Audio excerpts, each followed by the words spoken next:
Thank you all for your patience. I will give the floor again to Zeynep. So I'll be on my best behavior. Yeah. I'm not going to say anything seditious or upset any of the gods or goddesses up there. So just to sum up, so the ethnographic state, this is the period of consolidation of ethnographic state. As I said, numerically and ethnographically state very closely follows these communities, but it's not limited to the state. So this kind of ethnographic observation becomes almost the given end of any kind of interaction these communities were having with outsiders. So any kind of problem they experience with their neighbors or their family members, as in the case of, for example, Mehmet Tevfik Baba, who experienced a problem with his father-in-law, his father-in-law, who didn't approve his conversion to Bektashism, his initiation into Bektashism, turned this question, in a way, encouraged the muhtars to start this kind of ethnographic account of what he was doing with all these villagers and others. So in conclusion, what I'm proposing is rethinking the Hamidian era, Alevi Bektashi communities' experiences bottom up.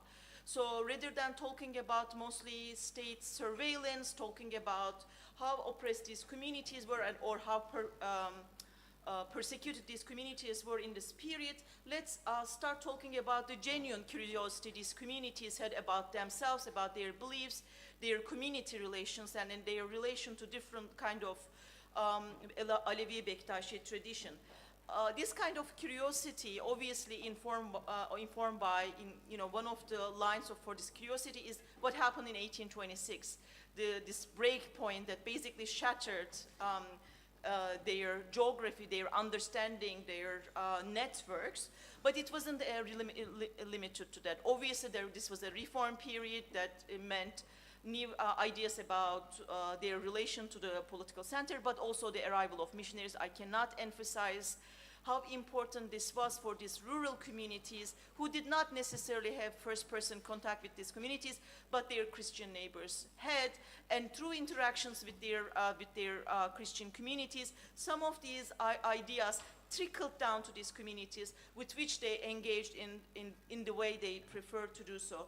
So actually this photo, if you can see, comes from this Arabolu Tekke village. Currently, this photo was taken maybe 10 years ago by a journalist, a researcher journalist, who actually, if you can see the Last Supper on the right-hand side, in this village where they, still they hold their Ayin-i Cem in this gathering house, right? So, and you see all these kind of different symbolisms very much preserved within their tradition and within their physical space. So let's start talking about these kind of hybrid forms that emerge out of this curiosity. So this was kind of a new market for shopping for religious ideas about religions, forms of religions, practicing religion. So this period was vibrant in that respect.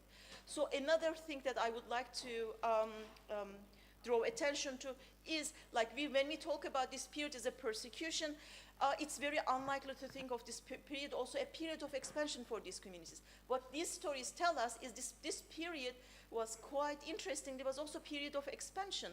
So this was a period that they proselytized. They, especially these kind of individuating groups that kind of were challenging the more mainstream ways of being Kızılbaş or Alevi in this period. So their numbers might be increasing, and this was also a concern for the Ottoman state that basically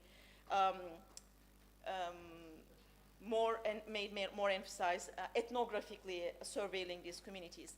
And I also would like to underline here, because still when we were talking about rural communities, especially in the scholarship, we more or less talk about continuity and their sometimes ignorance, especially if it is written by a scholar coming, from a different context. Whereas these stories actually shows how integrated these rural communities to the political, cultural, social changes taking place in the Ottoman Empire, in the remotest corners of the empire, like this Sivas, in the mid, this small kind of a mountain village in the heartland of Anatolia. So I would like to end here. I hope I made sense, and we'll have maybe chance to further talk about these ideas after Brett. The floor is finally yours. Well, thank you very much, Zeynep, for this passionate and, and enlightening expose, especially all these ideas about hybrid processes. And thank you for bringing up this issue, this myth of promiscuity. So now I give the floor to Mr. Brett Wilson, who will talk about the Bektashis in the Turkish Republic era. Thank you very much, Brett. Thank you very much. I'm happy to be here in this inspiring place with such a great panel to speak with, and I want to thank the organizers for having me here. I've also heard that no one is hungry, so that I can speak through the lunch hour, and that it will be not a problem here in Kavala.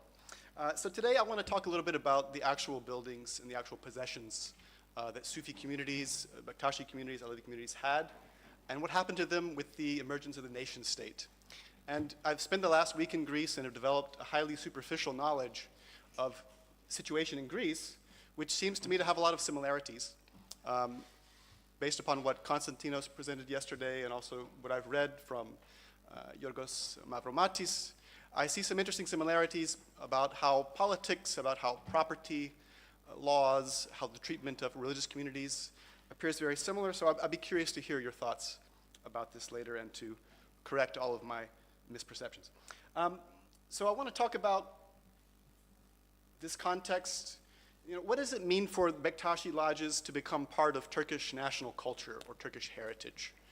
Because we see this really interesting characteristic in the 1920s and 30s in which Sufism is banned. There's a lot of persecution of Alevis and Bektashis in various ways, but at the same time, nationalist thought is incorporating their ideas, their literature, their art into the repertoire of Turkish national culture. And so how has this affected the actual preservation of the buildings that communities had for many centuries? The big elephant in the room is that in 1925, the Republic of Turkey abolishes organized Sufism and confiscates all the properties, all the vakıf of all Sufi orders, including the Bektashi. And we have some different figures here, which are tentative, but something like 773 tekkes are closed and around 905 turbes. This is also noticed by the New York Times, as you see here. Then we have this process of museumization, right? So one idea of what can we do with these properties is like in many places in the world, also in Greece, you take a property like this and you make it into a museum, right? But that, of course, changes a lot of things about how the property functions, what it does, and so forth. One important aspect of this are the objects and the books that these properties contain. So if you would imagine that a place like Hacı Bektaş or Mevlana, they have massive libraries. They have thousands of objects, artistic objects, ritual objects, quite amazing things, quite beautiful things. And these are all part of the process. They are all confiscated.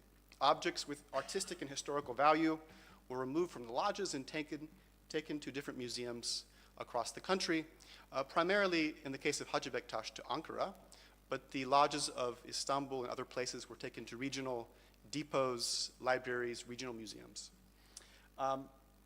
And I'll say more about this later, but in the case of the main tekke, the chief tekke, they go to Ankara. The books as well. So we can see some of the objects here of historical and artistic value that disappear from the tekkes. We have here Teslim Taşı, which is now, as you see, it's in a Mevlevi museum. We can see objects like on the left, again, a Hüseyni Taç, which is also in Galata, Mevlevihane. The middle object is in the Metropolitan Museum in New York City. And the The Keshkul on the right side is also in the Galata Mevlevi Hanesi. Then we have, for example, the famous Kazan, which is on the left, which is back at Haji Bektash. We have various objects which have gone into private collections, which you see on the right side. The long hand is a back scratcher, which is an interesting common Sufi object. And as you see, the bottom of these objects all has a Husseini tash, the 12-pleated Bektashi headgear at the edge.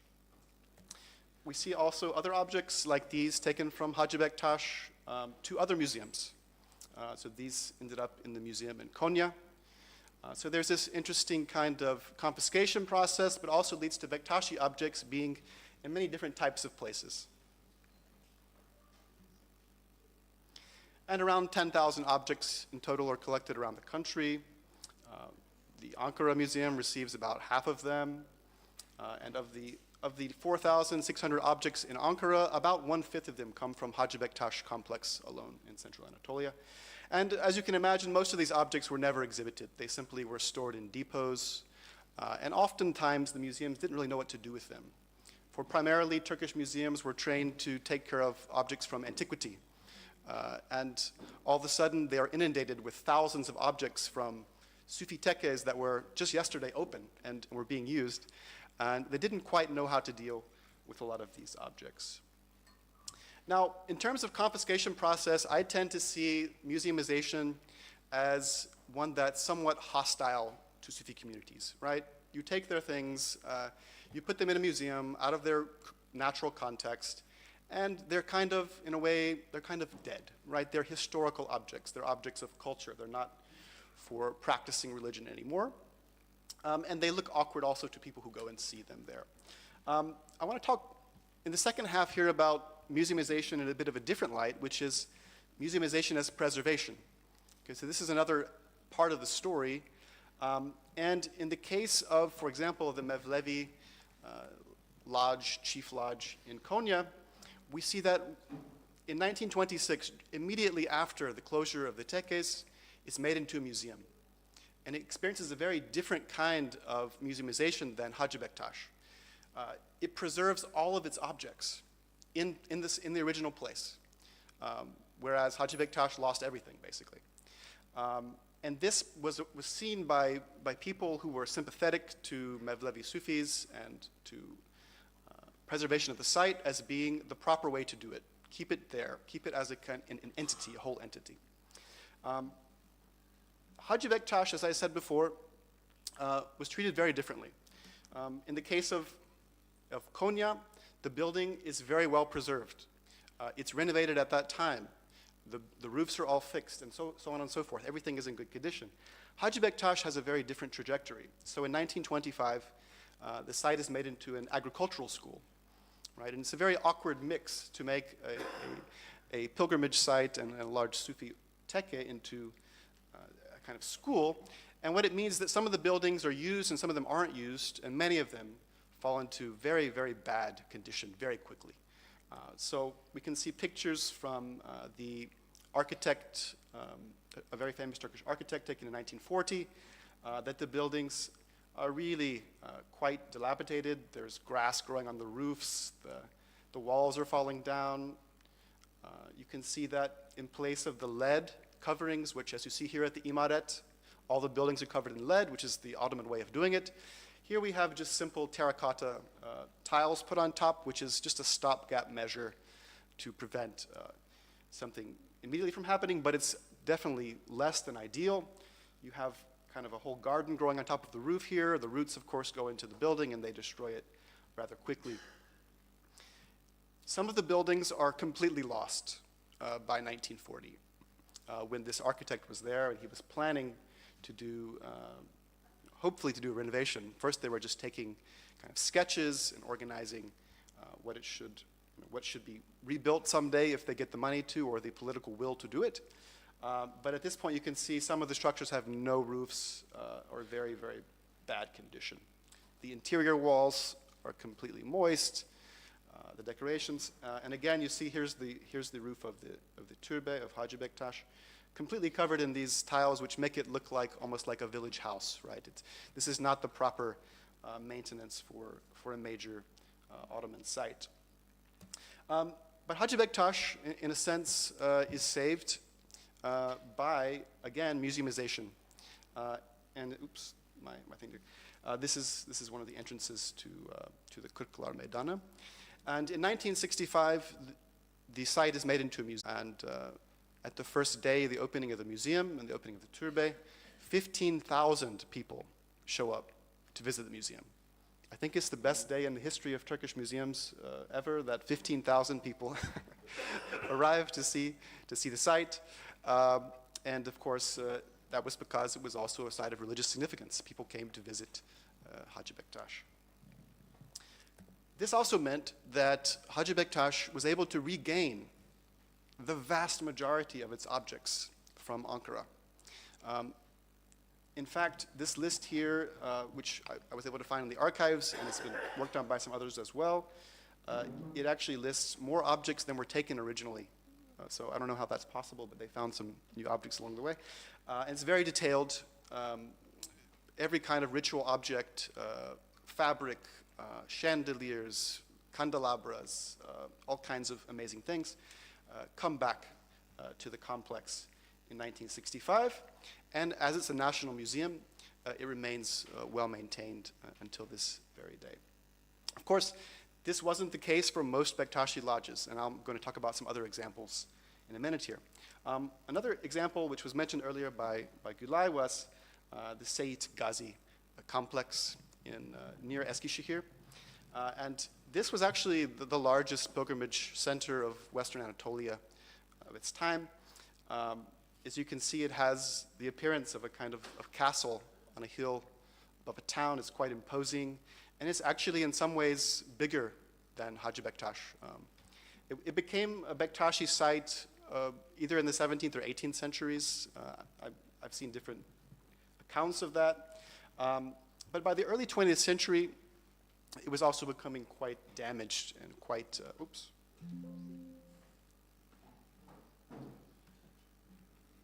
Just one moment. Can we still see? Okay, we're back. So in the earliest 20th century, it was falling under bad condition. You can see the interiors are really falling apart there. Actually, connected to Greece also, this property was damaged badly by the Greek-Turkish War. Actually, this property was bombarded by the Greek army in either 1919 or 1920. And actually, the family of the sheikh were injured in this attack, and the sheikh ended up being a prisoner for a couple of years. The roofs were damaged. As you see here, the walls are not in good condition. They're not covered with lead as they should be, as they originally were. And the Turkish Republic decided to put a military barracks there after 1925. I don't know exactly which year it began. And the property fell into disuse.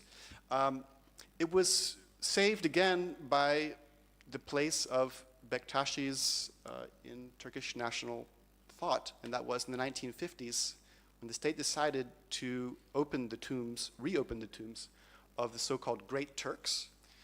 These were Anatolian Turkish saints. Seyit Batal Gazi was one of the ones that was reopened. This led to a renovation of the property, and today it's in quite good condition, although its Bektashi identity has been quite, surpassed, I would say, by the general, say, Sunni visitation culture. It's visited by everyone, let's say. It's become more of an ecumenical national site. But most Bektashi lodges did not fare well during the Republic. Most of them were not well taken care of. And one interesting example would be, for example, the one at Şehitlik Tekesi, or Nafi Baba as it's called by some. And this was a lodge that was built on the hill above Rumelihisar. And also was joined by Robert College, the American Missionary College that was founded there, in which the lodge actually welcomed to the area. The lodge actually sold the college land and so forth. And the sons and children of the sheikh attended the college. And one relative of the family became the first Turkish rector of Robert College, Hüseyin Bektaş. And what's interesting is that Hüseyin Bektaş also decided to destroy the building that was there, destroy the remaining tekke building, which left only the graveyard and the türbe, which is a pattern that we see in many places, that usually when there's a large wooden or non-imperial complex that is not taken care of or that loses some of its other functions, then the türbe is one of the only things that is usually remains. So I just went to Durbalı Sultan here in nearby Farsala, and there again you see that the agricultural buildings, the residential buildings, everything else has fallen into complete ruin, but the türbe is well preserved. Okay, similar thing happens here. The lodge is completely gone, becomes property of the college, which then becomes later on Boğaziçi University. And a few years ago, it was decided by the Turkish government to rebuild this tekke according to its original structure, more or less. They actually didn't have many pictures of it. There were only a couple of pictures. But they did it. And there was a debate about making it a center for Byzantine studies, which caused a large controversy in the Turkish media, after which it was decided that it would be better to make it a Sufi studies center, which it remains today. So in this case, the tekke is, say, reincarnated as a kind of academic institution after this interesting history in which a college and a university comes, a member of the family, a descendant actually decides to eliminate it, and then it somehow comes back.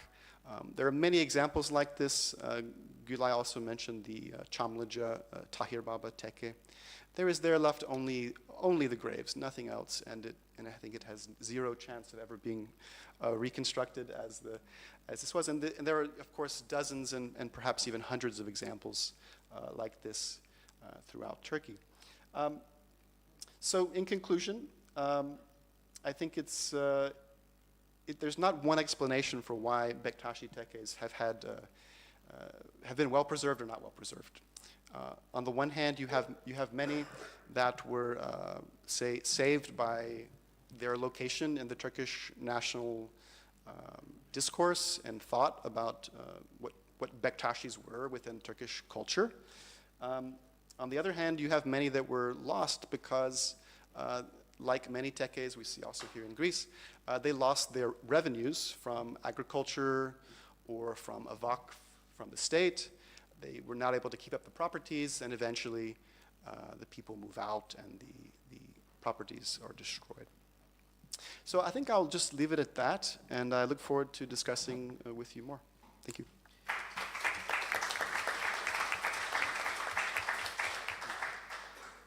Thank you very much, Brett.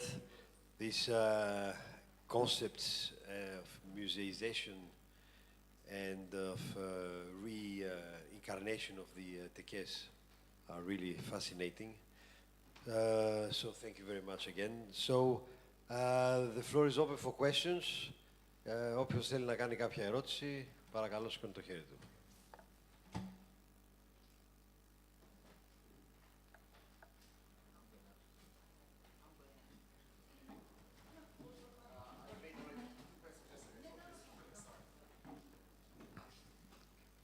Sorry for raising another question today.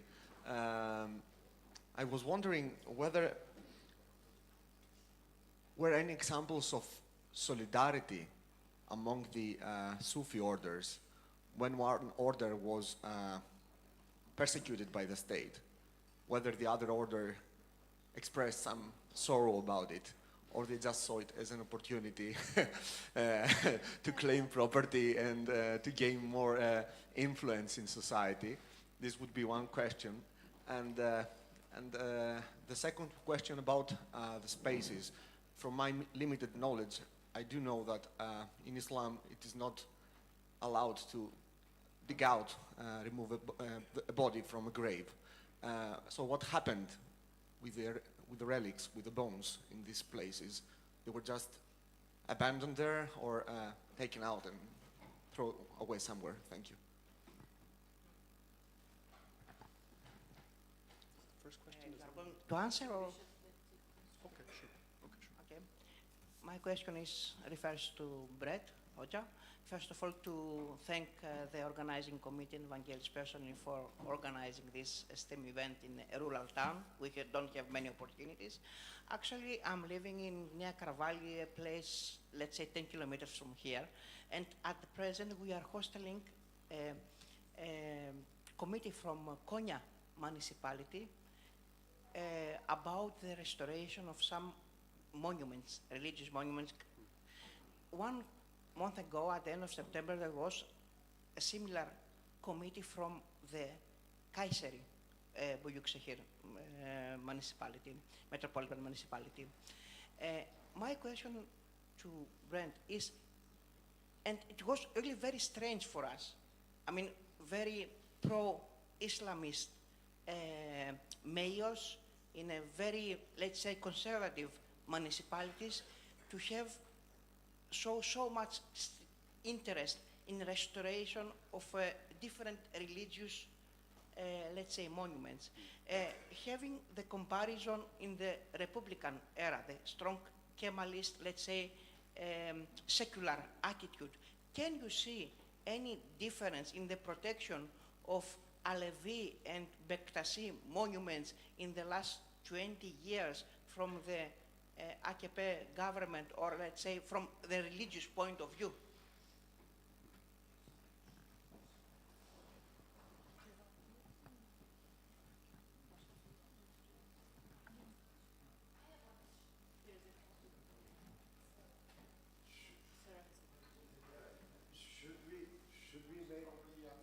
Should we maybe answer these ones and then go? Thank you very much, Sarah.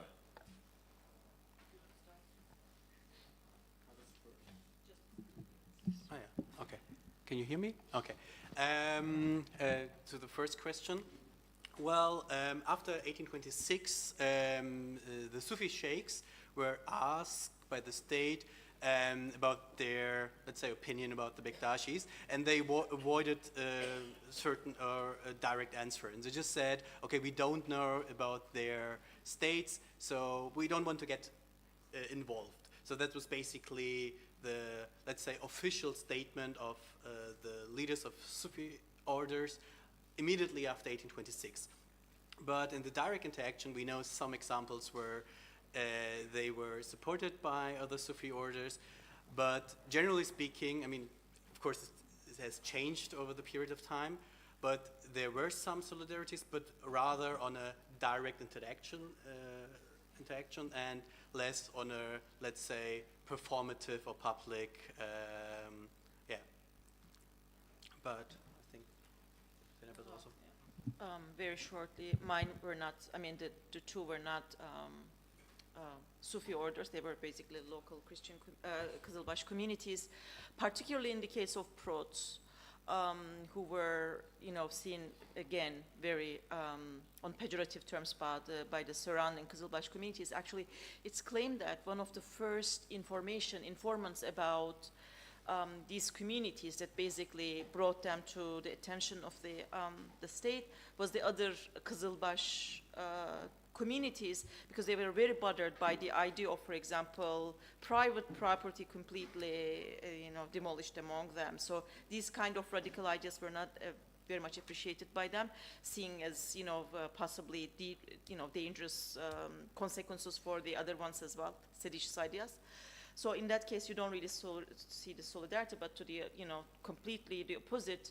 They, share very similar prejudices. They, for example, even statements like, about their promiscuous behavior and things like that. So.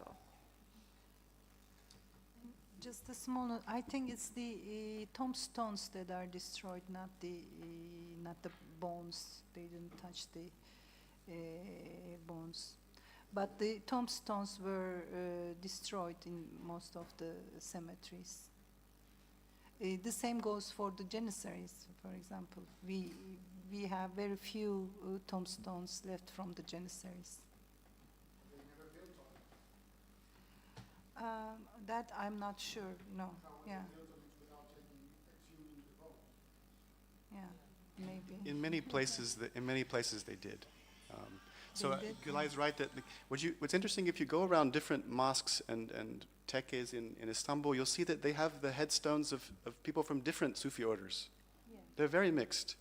So there was a kind of there was a realization that there was modernization happening. They were building roads all across the country, and what they did was they simply took historical objects and put them all together in one place, right? In a quite an incoherent way. As far as the actual bones, I've never really seen a report about that, but I'm guessing that in many places they simply built over it. I mean, it's definitely the case that in many places roads were built over them, and we know of several tekkes like that were on the Bosphorus, for example, where they just built the road and the tekke is gone. Maybe as an excuse the fact that they were not Orthodox Sunni, so they were No, heretics or- everyone, yes. No ideology there, I think. Just general hatred of history. Just kidding. Yes. And then there was a question about the attitude towards restoration. I mean, the last 22 years has been a kind of extravaganza of renovation across Turkey. I mean, they've renovated everything. Sometimes they've done it 2-3 times to the same place. And I think that has to do more with the kind of politics of construction and business contacts, but also, of course, they're right that in many places needed a lot of attention. And many of them they did well. Some of them they did not so well. But it's been an incredible amount of activity. Now, as far as the particularly Bektashi sites, if we were to say Hacı Bektaş, I think our friends at Hacı Bektaş might know better in the back about the particularities of this. I really don't know what's happened in the last couple of decades there. Yeah. Bear in mind that there's the instrumentalization of heritage for tourism that has affected a lot the approach towards the monuments in Turkey altogether. Byzantine Embassy, all these ceaseless efforts to inscribe sites in Turkey to UNESCO, but they're not ready. None of the UNESCO sites described by Turkey in the last 10 years has had the approval by most. Just political pressure to create a number of sites that are well known or so it's important that this sort of, on the one side that they feel more comfortable, and on the second side that it's tourism, let's make it an attraction, and people will come, even Greeks will come to all the big churches, Bektashis will come back to Alevis, will come back, and it will become a tourist attraction. There's not much spirituality.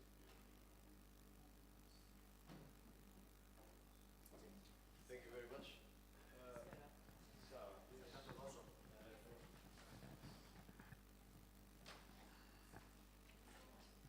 Well, I would like to thank my colleagues for all these fascinating presentations. This way? Does it? Okay, sorry. Well, anyhow, thank you very much to all of you for the fascinating presentations. And about the discussion that happened just now about whether the bones were also excavated, I know from some cases in Sarajevo that they did, not only, when they had to there were roads constructions, and so these graves were in the way, and they did not only move the tombstones, but they also excavated actually the bones. And there are stories after this, and very carefully actually they did that, and some Sufis were involved in the process, but there are stories that these Evliya didn't take very well to that. So, they there were some negative things that happened after that, and so on. So one shouldn't take these things lightly, I think. My question was to Gülay. I really enjoyed your paper because I'm very interested in the subject and about the Bektashi Janissary nexus, and I was wondering whether you came about some connections with the Delila, with the Bektashi Delila connection. Delilah. My pronunciation will be bad, but the Delhi. Delila, Deli. No, that I didn't. Ah, Okay. No, I'm not sure about that. okay, because something I investigated and I think there is some overlap. Well, thank you then. So- No, with Deliler, I didn't make any research on that. Okay, Yeah. all right, just in case, because it's related. I think Suleiman. Hello. Okay. Sorry, shortly. I have only two questions. One is about 1925 that the sir explained it about taking the properties onto nationalizing part. Do we have any kind of list of the libraries or documents, archives that was existing there, or the junks or the writings that was taken by the state? This is the first one. And the second one, about the Hamidian time. I want shortly, was for Bektashis as good that period of Hamidian time or not? Yes or no? Thank you. Go ahead, go ahead. Since it's a yes/no question, it's a no.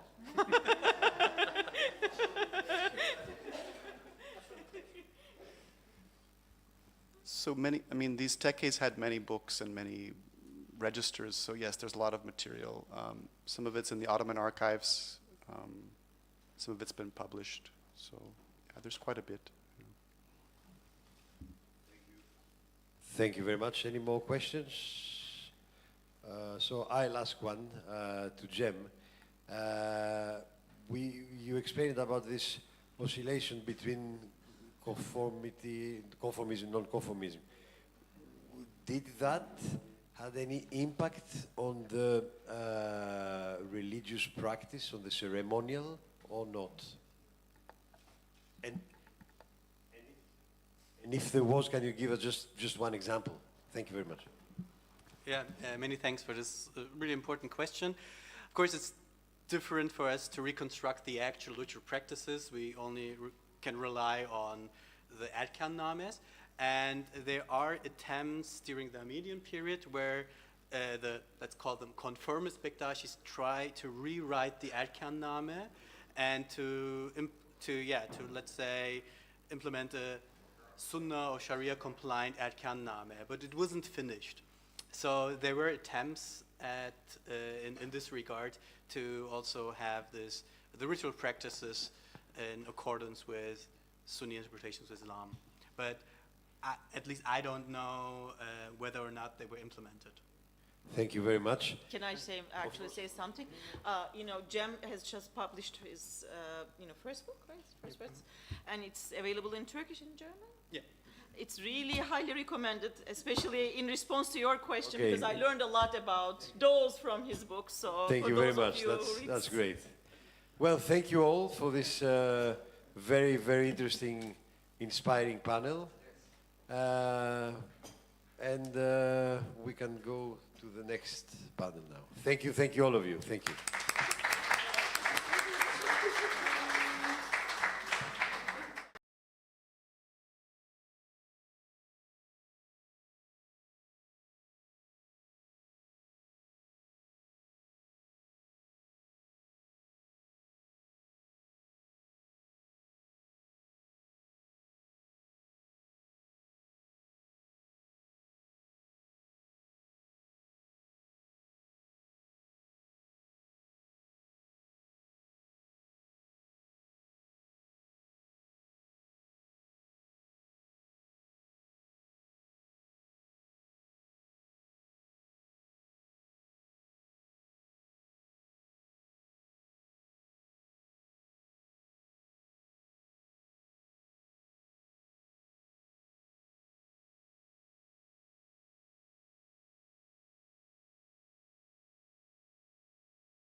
Please take seats for our third panel is starting. We'll start with Sarah Kuhn. Stimmt, richtig. Ja, Richtig, ganz richtig. Good. And her title for today is Albanian and North Macedonian Bektashism in the post-1990s. I'm really looking forward to this talk and learning more about this Hold on. period that I have very little information. Floor is yours. Sorry, yeah, the slide Okay. moved by itself, sorry. Yeah, good afternoon, almost. I join my colleagues to thank Zeynep, Evangelos, and Yorgos very much for organizing this fantastic conference at such a magical place. Talking about Bektashism in Albania, Kosovo, and North Macedonia is a huge undertaking. And in this presentation, I would like to zoom in, that is, first briefly focus on the Bektashis world headquarters in Tirana, and then to zoom out and take a cursory look at some teachers in Albania, Kosovo, and North Macedonia.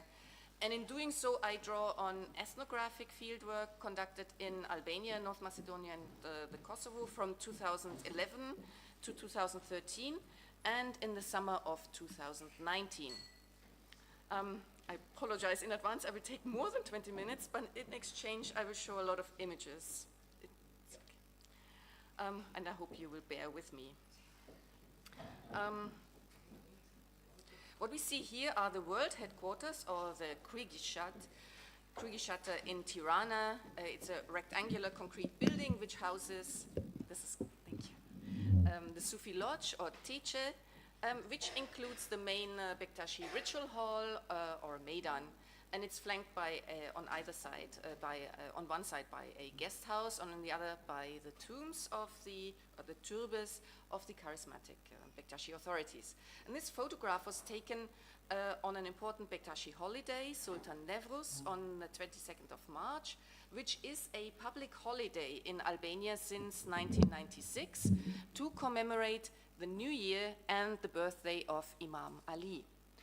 And on this day, crowds of visitors from all over Albania and from abroad come to pay their respects.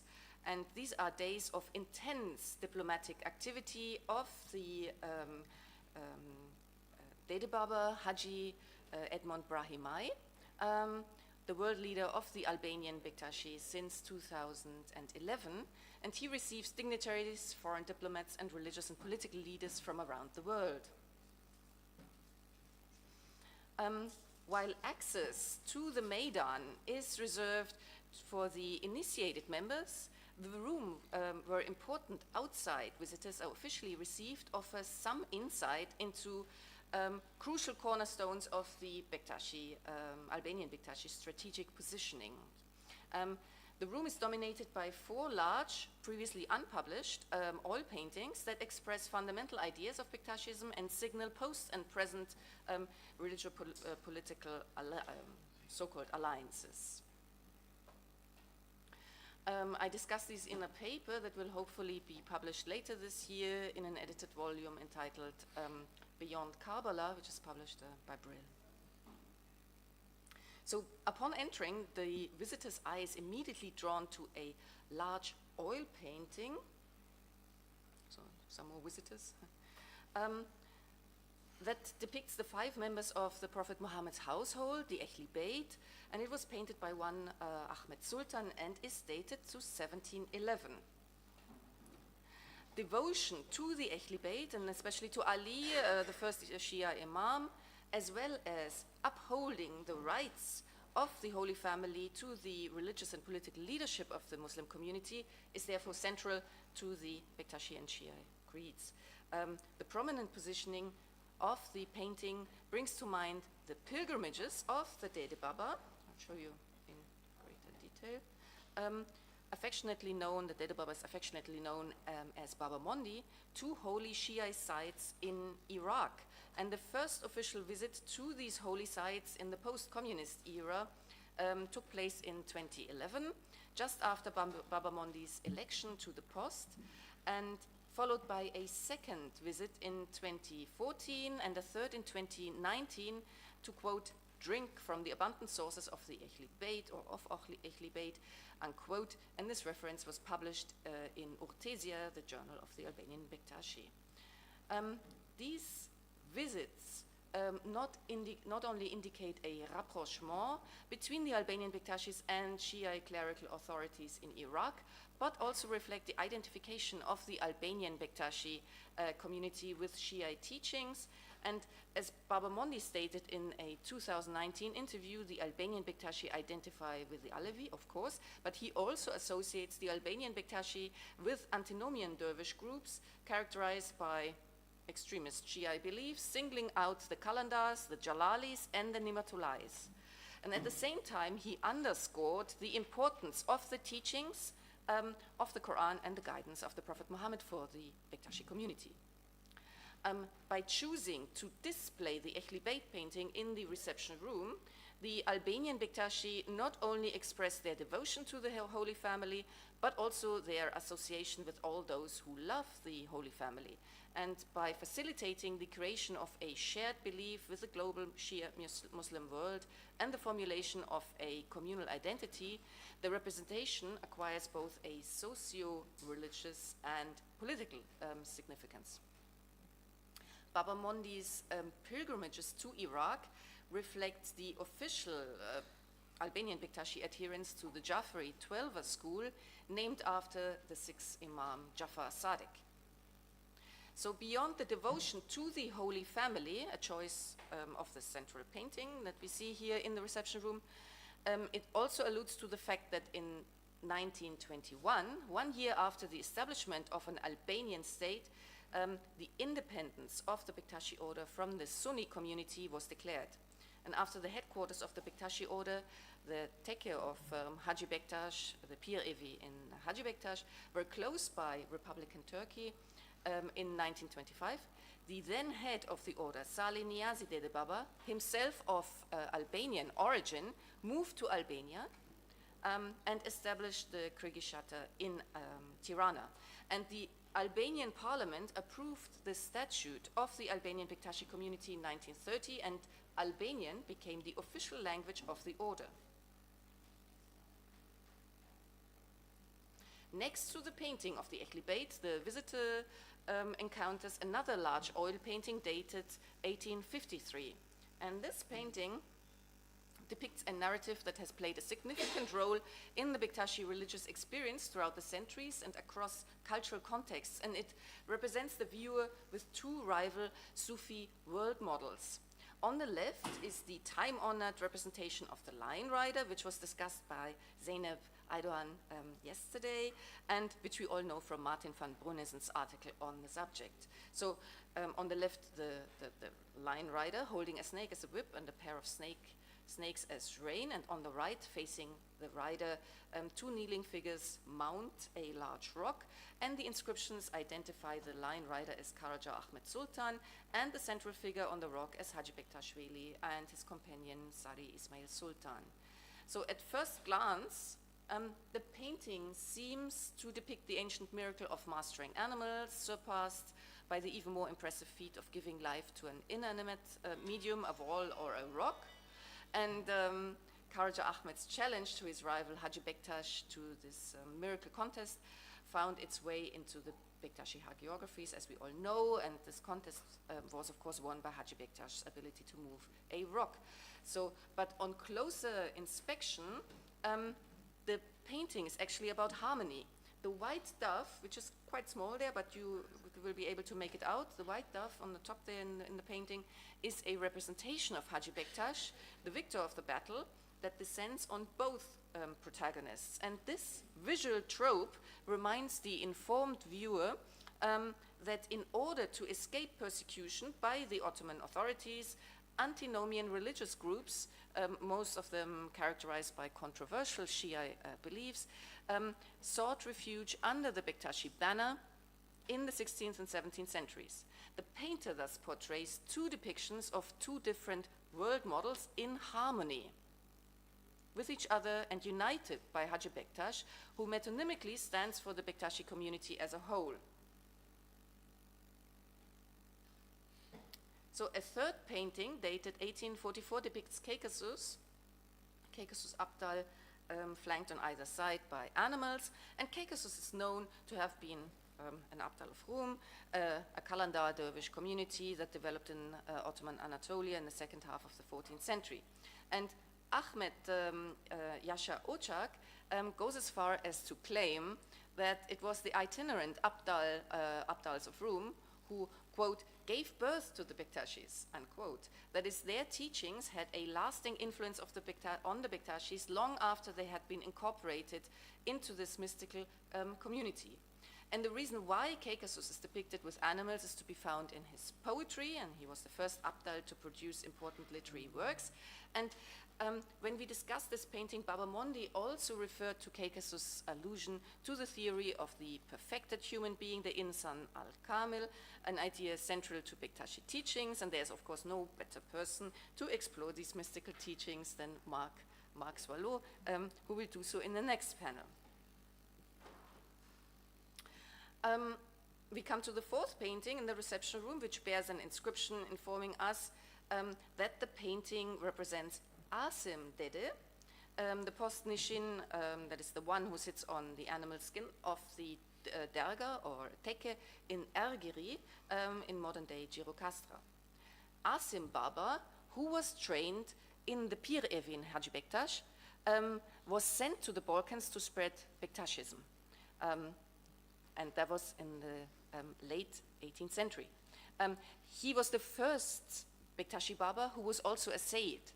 And Asim Baba founded what became known as the gravel tekke, the Tekia Ezalit, in Girocastra in southern Albania. And thus, at a time when there were no other functioning teachers in Albania, the gravel tekke played a crucial role in spreading Bektashism in Albania. The gravel tekke continued to play an important role in the history of the Albanian Bektashis. One of these important roles is explained by Margaret Hasluk, who visited the teacher around 1923, and she noted that they wear a 4-ridged touch outside the usual 12-ridged Bektashi hat in commemoration of the disaster of 1826, when only by adopting such a disguise could the Bektashi escape destruction. And with this, she alludes to the concept of taqiyya that Cem mentioned earlier in his talk. So there are a variety of visual tropes, and of course there are many more than I could mention now, that are subtly woven into these images, allowing for a multi-layered approach so that the viewer can interpret in these 4 paintings that are in the reception room for all to see at the world headquarters in Tirana. So after a glimpse into this strategic positioning of the Albanian Bektashi, we will take a brief look at some of the Bektashi strongholds in Albania.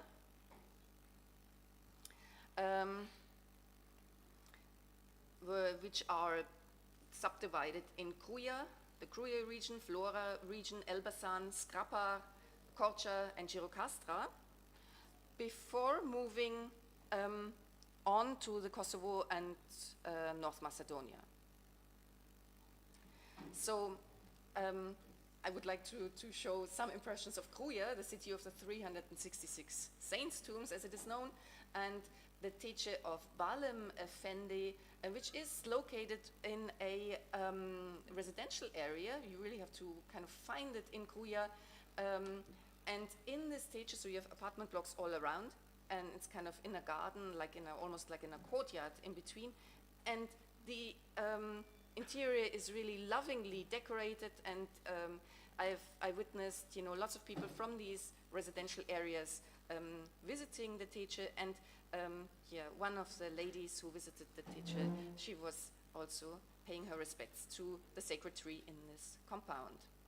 We move to the turbe of Mustafa Dolma. It's a turbe of the late 18th century, close to Kruja Castle. And I should also say, before its destruction during the communist period, the teacher was said itself to have had, in addition to the 366 tombs, that although there are really many tombs, in Kruja, there are in addition 360 holy graves that are known as the small Khorasan. And, this is the location. Here we have the turbe, and inside the turbe, these are the graves, and the mihrab in the turbe, and a magnificent ceiling. I just couldn't resist.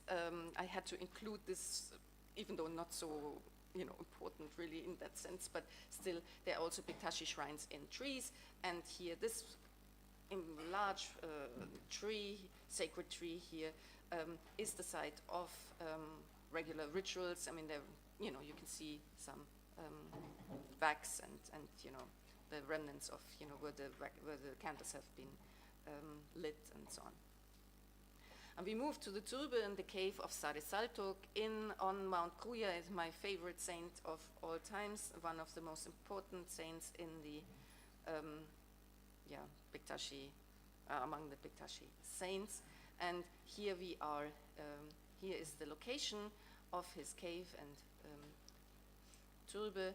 You descend, once you are there, you descend some stairs. There is a teche, a small one, and you have to descend further. And the reason why these people, I mean, they walk backwards up the stairs. That's why it looks like this photograph. Here is the turbe, and here's the entrance to the cave. There are tremendous amount of visitors. It's one of the two most important pilgrimage sites of the Bektashi in Albania, and there are lots and lots of visitors. There are a lot of big Albanians who live abroad, and whenever they come back to visit Albania, if they they always make sure to visit the turbe of Sare Saltok. There's also a sacred spring, and this is the exit. We move to Girocastra. There's the teche complex of Reshad Bardi in Seranda. It's newly opened in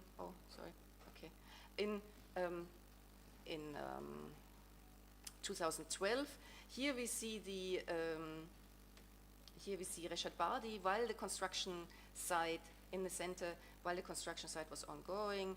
Here we have Baba Mondi, and this is the teche that which was opened in March 2012. And quite interestingly, while they were doing these constructions, they rediscovered footprints of the right foot of Sare Saltok, who we just heard about, and the right foot of the 16th century Balem Sultan next to it. And this is, when they were, constructing the teche. Here, this is the Korban, when they laid the foundations for the teche, and of course, when also the footprints were set in place. And I mentioned this because Reshad Bardi was the previous Haji Dede of the Bektashi. After he was the first one after in the post-communist period, and that's the memorial ceremony of his passing on the 2nd of April 2012, so first year anniversary. And at the time I was doing my field work, and there were posters of Reshad Bardi in different places all over Albania. And here we have Baba Sadek Ibro, who is the head of the Saranda Teche, named after Reshad Bardi. Just briefly, Skrapa, there is the Teche of Kulmak, which we'll see in a minute, and the Tirbe of Abbas Aliu at the peak, on the peak of Mount Tomor, and it's one of the two main pilgrimages next to Kruja, to Sare Saltok in Albania. This is the Teche, and I couldn't resist to include this picture because I happened to find it on, it's Bektashi Babas, it's a photograph from 1936, making their way up to the Teche. And the Tirbe of Abbas Aliu, at the peak of Mount Tomo, of course, reminds us of the famous lines of Naim Bey Frasheri, who said, Abbas Aliyu has taken over Tomor. He came to live with us, and Albania is no longer plagued, for God came to love it. And here we see the turbe of Abbas Aliyu. A tremendous amount of activity at this turbe in the summer months. This is an earlier photograph, again, so the turbe, and it comes along, you know, there are lots of kurban that take place at this time, and yeah, nowadays, not like the Bektashi Babas, you know, had to walk up quite a way. This is the way to reach the peak nowadays. We come to the Kosovo, and in Kosovo, the Bektashis are registered as a religious community under UN protectorate after the 1999 war. And unfortunately, despite their efforts, the administration of the Kosovo government has consistently blocked their attempts to obtain legal status, similar to that of the Sunnis, and within the existing legal and political framework.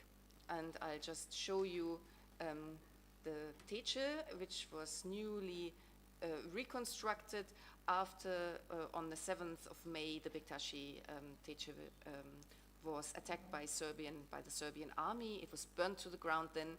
The tombs of the Babas, the relics and artifacts, and the library, they were all completely destroyed.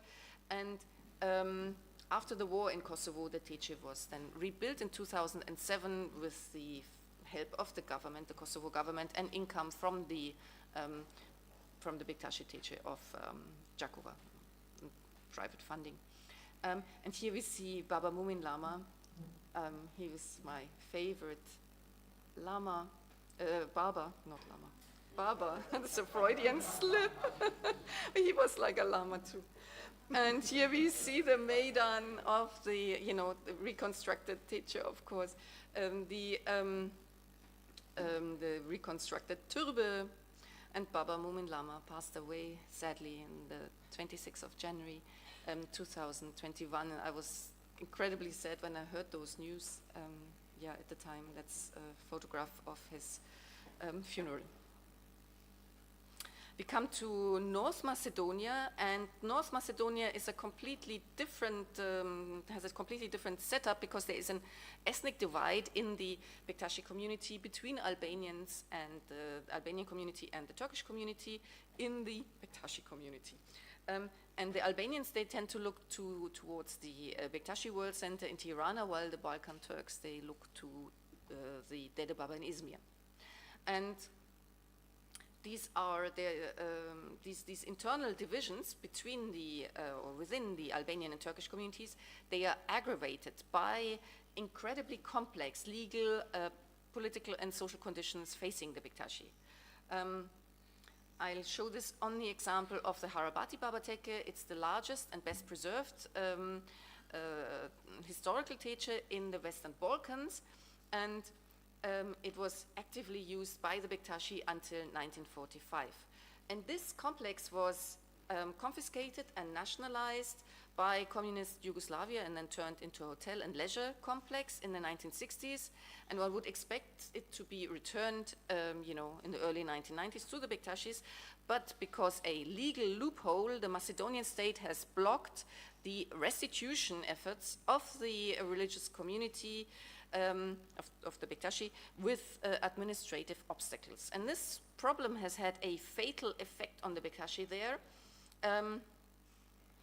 The site has been subjected to various forms of vandalism, destruction, and religious desecration since the 1990s.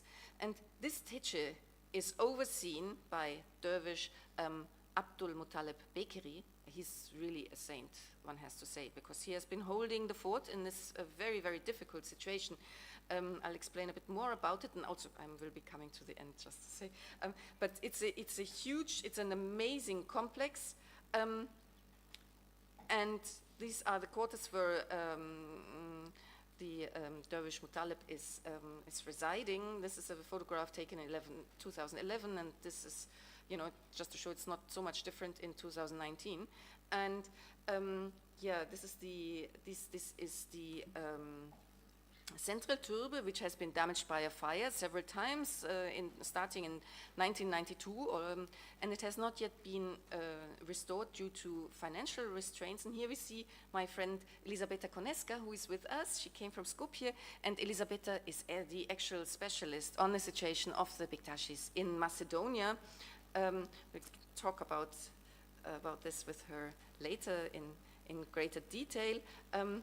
Yeah, just to say,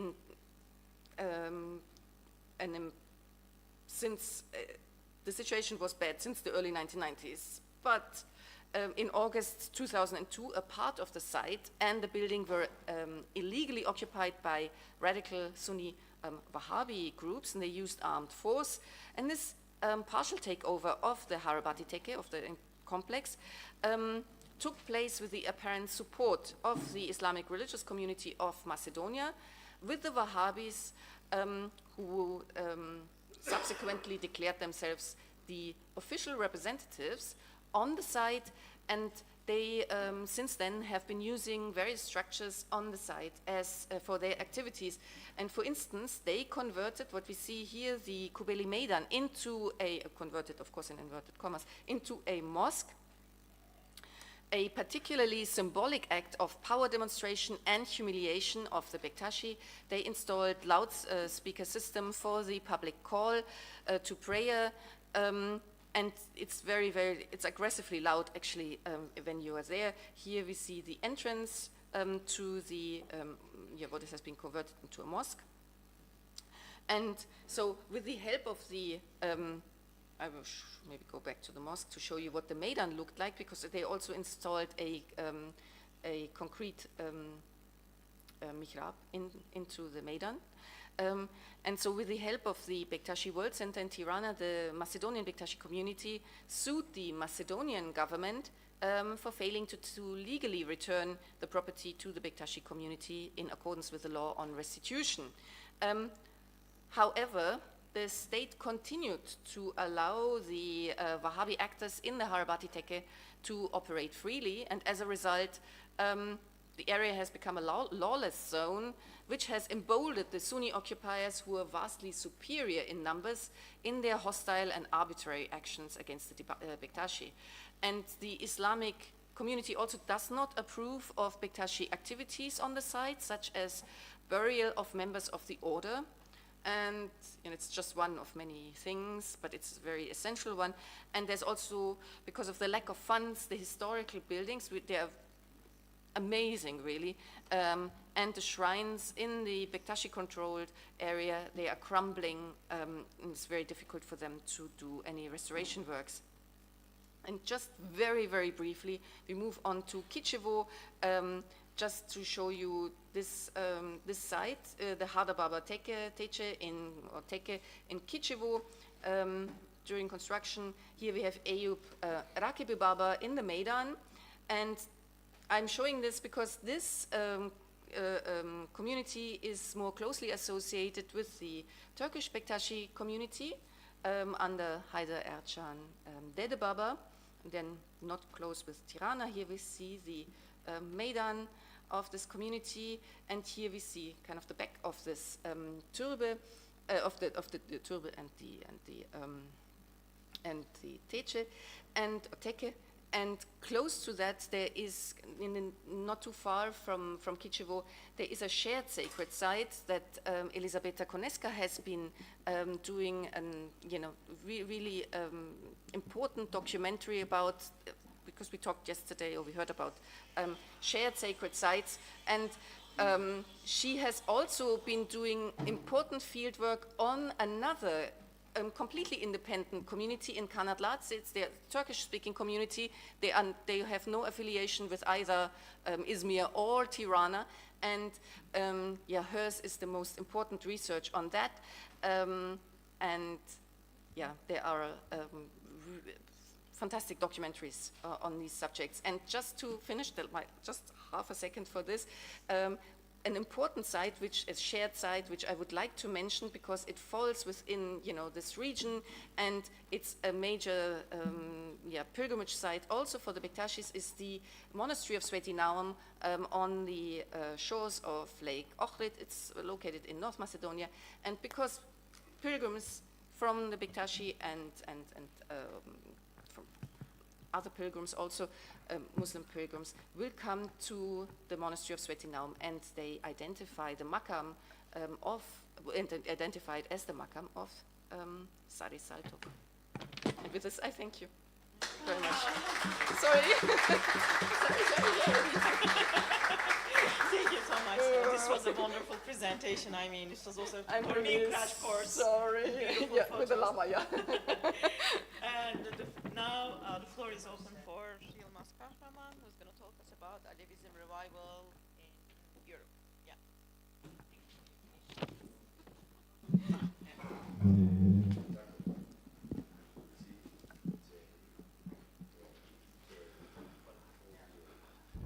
Γεια σας. Συγγνώμη, δεν μιλάω ελληνικά. Ladies and gentlemen, I would like warmly welcome you and thanks for the organizers for this important conference and invitation. Today, I have the honor of introducing you to the Alevi Federation of Germany. We call it AABF. We have in Germany over 3 million people which came from Turkey or have their origin in Turkey, and over 700,000 of them are Alevis. Some of them are born there, some are more than 50 years there now.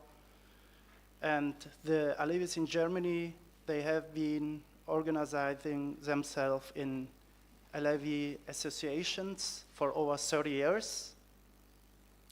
Today, I will give you an insight to the level of the organization and the history behind it, the history in Germany, the Alevi history in Germany. It's important to know that we initially divided the Alevi history in Germany in 2 periods. The first period is before the year 1993, and then in the other after this year. Why is this year so important? During a pogrom in Turkey, in East Anatolia, in the city of Sivas, 35 people were burned to death in front of the Turkish public. This massacre is etched in the memory of all Alevis. Indignation and anger have sparked a wave of protests, also in Germany and Europe. The failure of the Turkish state and the reprisals against the Alevi population triggered in many demonstrations. We were angry with Ankara. We were angry with Ankara, with the Turkish government, with the history, with all the problems what Alevis had. And these 8,000 Islamists who were not only ones to blame of the pogrom of the 2nd July in 1993, the state was also responsible and continues to protect the murders from this day. Therefore, ladies and gentlemen, I have to go into the history of immigration of Germany. And the Alevi migrants, they not only migrated to Germany with their families, they also took their faith, their culture with them, their identity, their Alevi identity, and with them, the politics surrounding this identity. Please forgive me for reading a lot during my lecture today. I usually give my lectures in German, and I have a challenge with English today. So I think that you know the political problems with the Alevis in Turkey also in the Turkish history, in the Turkish state, before in the Ottoman Empire, and before in the Seljuk Empire. So I will start directly with Germany, because Alevis are today not only limited in Turkey alone. With the influx of these people who were previously referred to Europe as guest workers, Alevi religious communities also emigrated in Germany and a lot of European countries. Among the people of Turkish origin with a migrant background in Germany, the number of Alevis is around 700 and 800,000. So there are different counts, because some researchers say it's about 600,000. The Alevi community says no, we are more than 800,000, but that's normal, because a community will show his own bigger than they are in real. So I take the count of 700,000. Alevism is therefore one of the largest religious communities in Germany. The Alevi Federation of Germany, so the IABF, is the only umbrella organization of Alevis living in Germany, and according to studies by the Federal Ministry of Interior, Bundesministerium des Inneren, they say that the AABF represents more than 275,000 people. There was a research in 2009 about the Islamic, they call it the Islamic people, and they were looking in this research how many organizations represent how many Muslims in Germany, because we have very different organizations there, also from the Sunni people, and some of them, they were in the public and said that they represent all Muslims in Germany. And after this research, we have exactly counts how many organizations represents how many people there. And they said in this research that the Alevi community, the organization represents more than 275,000 Alevis in Germany. The AABF therefore has exclusive representation of the mostly Anatolian Alevis living in Germany. So they are from Anatolia, and it means they are from Turkey, in origin from the area what is today Turkey. With this group represented, it represents one of the largest organizations in the Federal Republic, founded by people with a migrant background. The Alevi community of Germany is recognized as a religious community in the German law with an article. It's the 7th paragraph, I think, that will say nothing for this conference, but we are also from the government recognized as a religious group. And we are also members of a lot of conferences, also conferences which is organized by the government. In contrast to many other organizations, especially the one with the relation for Turkey, the Alevi community of Germany is a German phenomenon. It founded an association that had no previous structures in Turkey. So if you look to the Sunni organizations, they have mosques, but they have also in Turkey something like the Diyanet, and the Diyanet built new mosques in Europe, and we are a total German phenomenon. The most important achievements of the Alevi community in Germany include the renaissance of the Alevi faith and teaching in Germany, as well as the introduction of religious instructions in now 8 federal states. We have a lot of federal states in Germany, and in that states where the migration is, there are also Alevis, and in these states we have these religious instruction.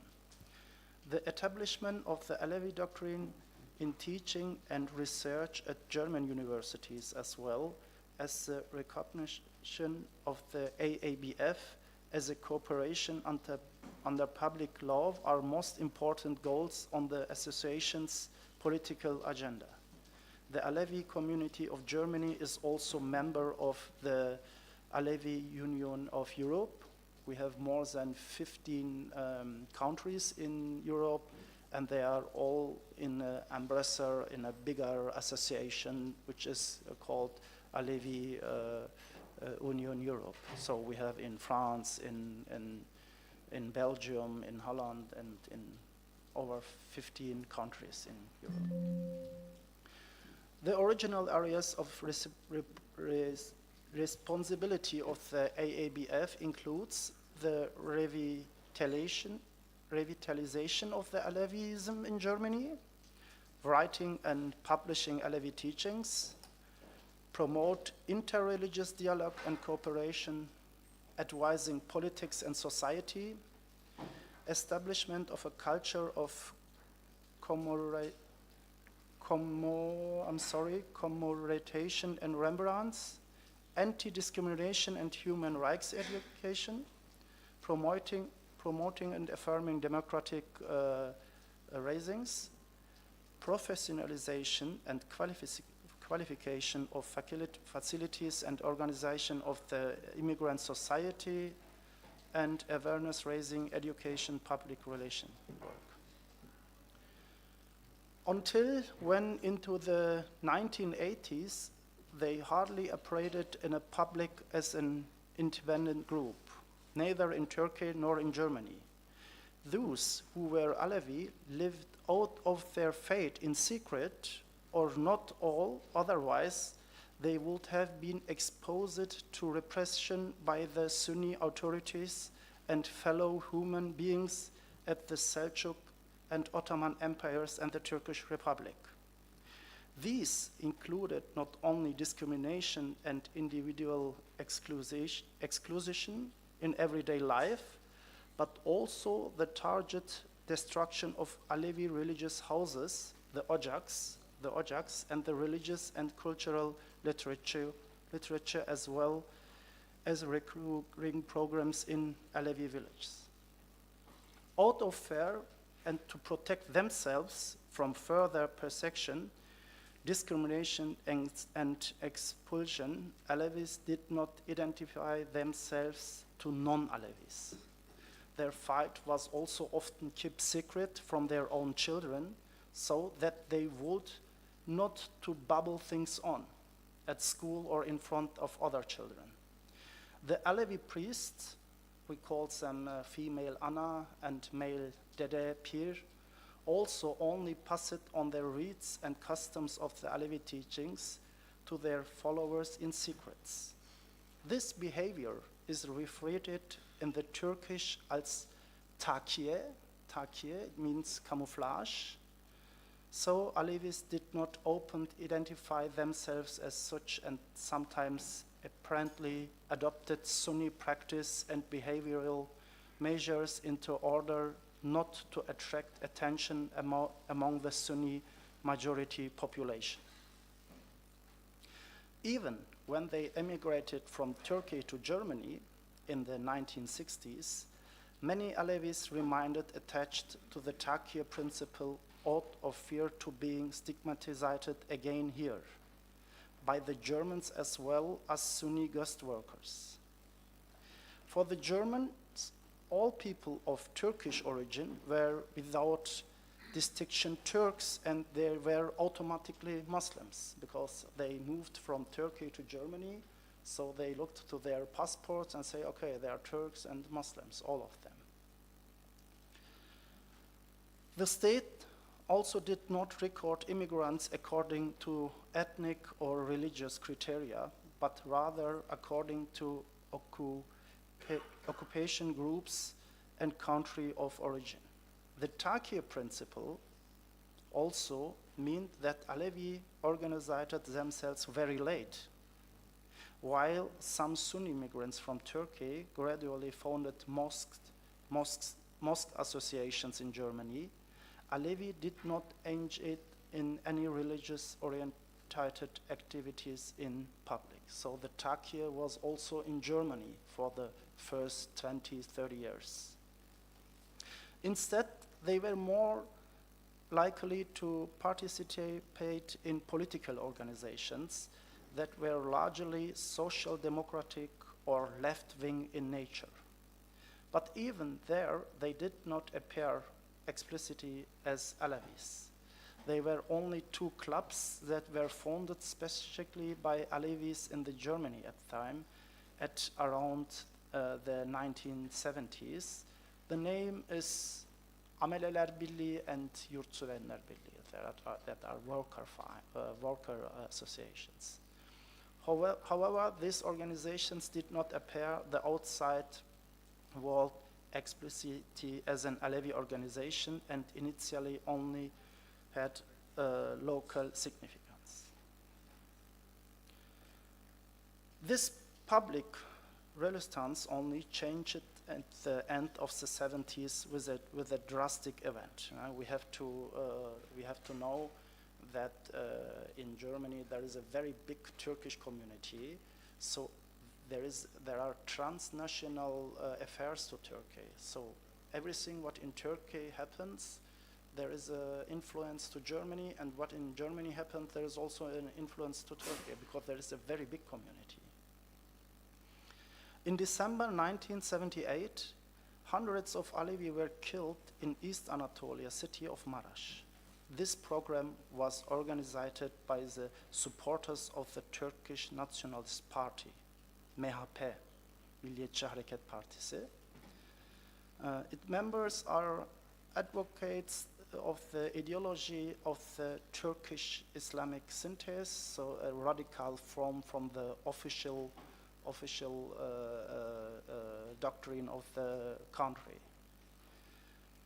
So, because in Turkey there is a doctrine that you have to be one country and with one language and with one religion, so there is a very extreme politics about this to make everyone homogeneous. For them, only anyone who is not ethnically Turkish, has Turkish as their mother tongue, or follows Sunni Islam, is outside of the norm, so they are not conform. They are outside of the form and must either be assimilated or destroyed. In addition to Alevis, this also affects, for example, Armenians, Kurds, Greeks, Pontiac Greeks, and Yazidis. Although this background to crime in Maraş was well known, the killing of these people was generally described by the Turkish public as the result of violence between right-wing and left-wing political activists, in which the left-wingers only happened to be Alevi. Maraş was not the first large-scale extermination operation against Alevis. The Dersim genocide from the year 1937-38 to the earliest of the day of the Turkish Republic was far more extensive, but has hardly been dealt with to this day.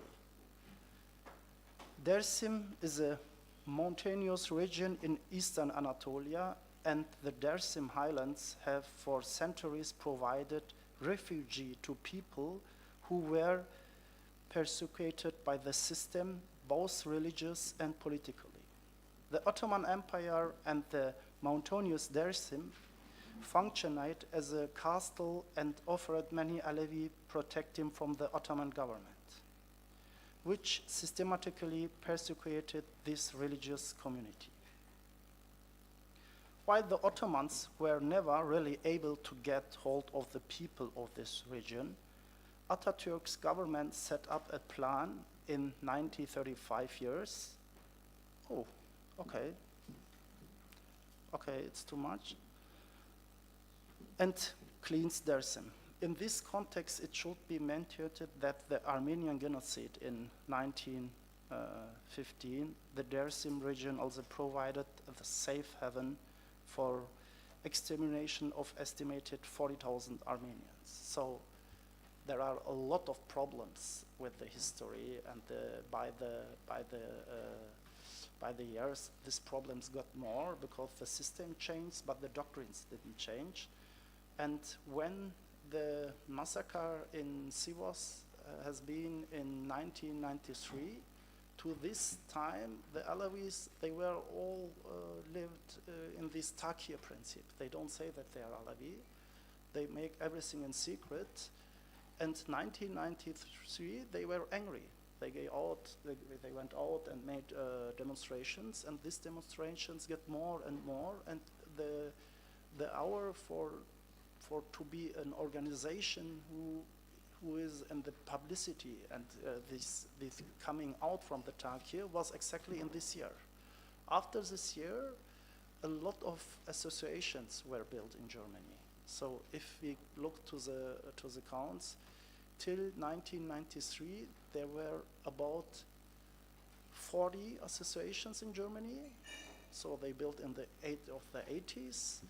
And between 1993 and 1995, we built more than 100 associations. And they get together, they have an umbrella organization, the AABF, and then they started to fight with Ankara. They said, we are Alevis, we want recognition, we want equal rights. And by the time in Turkey, you know it better. With AKP, the situation is very, very bad. It gets every day more bad. But in Germany, it's totally the opposite, because we were recognized as a religious group in 2007, and in the December of 2020, we were recognized in Germany. It's called Körperschaft des öffentlichen Rechtes. So we are recognized. We have the statute like the churches. So in one state, and it will in the next years it will be also continue in these other 8 states where Alevis lives. So that is the history of the Alevis in Germany. So our religion is for freedom, and our worldview is democratic, and we are very, very close also to the Christian culture in Germany. We are known as the people who were good integrated, and in all conferences I say we are not open for everything. I mean, if my parents moved to Iran or to Saudi Arabia, I'm sure we were not good integrated there. But in Europe, with the democratic words and also with the Christian culture, we have a lot of similarities. We have also differences, but that's good. We must have also differences, and we are recognized as a group. My text is longer, but I think the time is finished. Thank you for your time. Ευχαριστώ πολύ.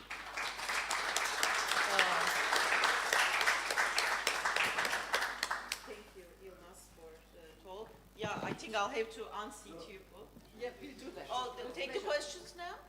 Yes, Okay. Okay. Are there any questions now before we get to the second group? Yeah.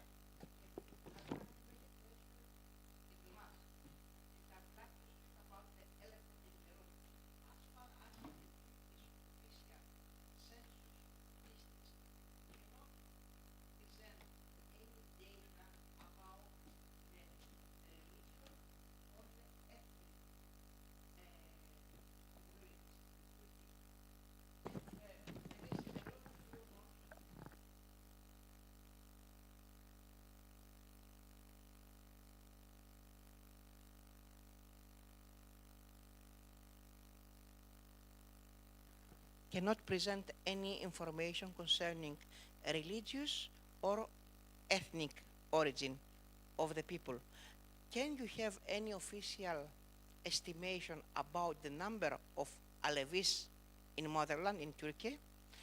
I mean, from correlation between the German or Dutch people, immigrants and so on, and there is any unofficial, let's say, statistical data concerning the Kurdish ethnicity of Alevis community in Germany, in Netherlands, or in France?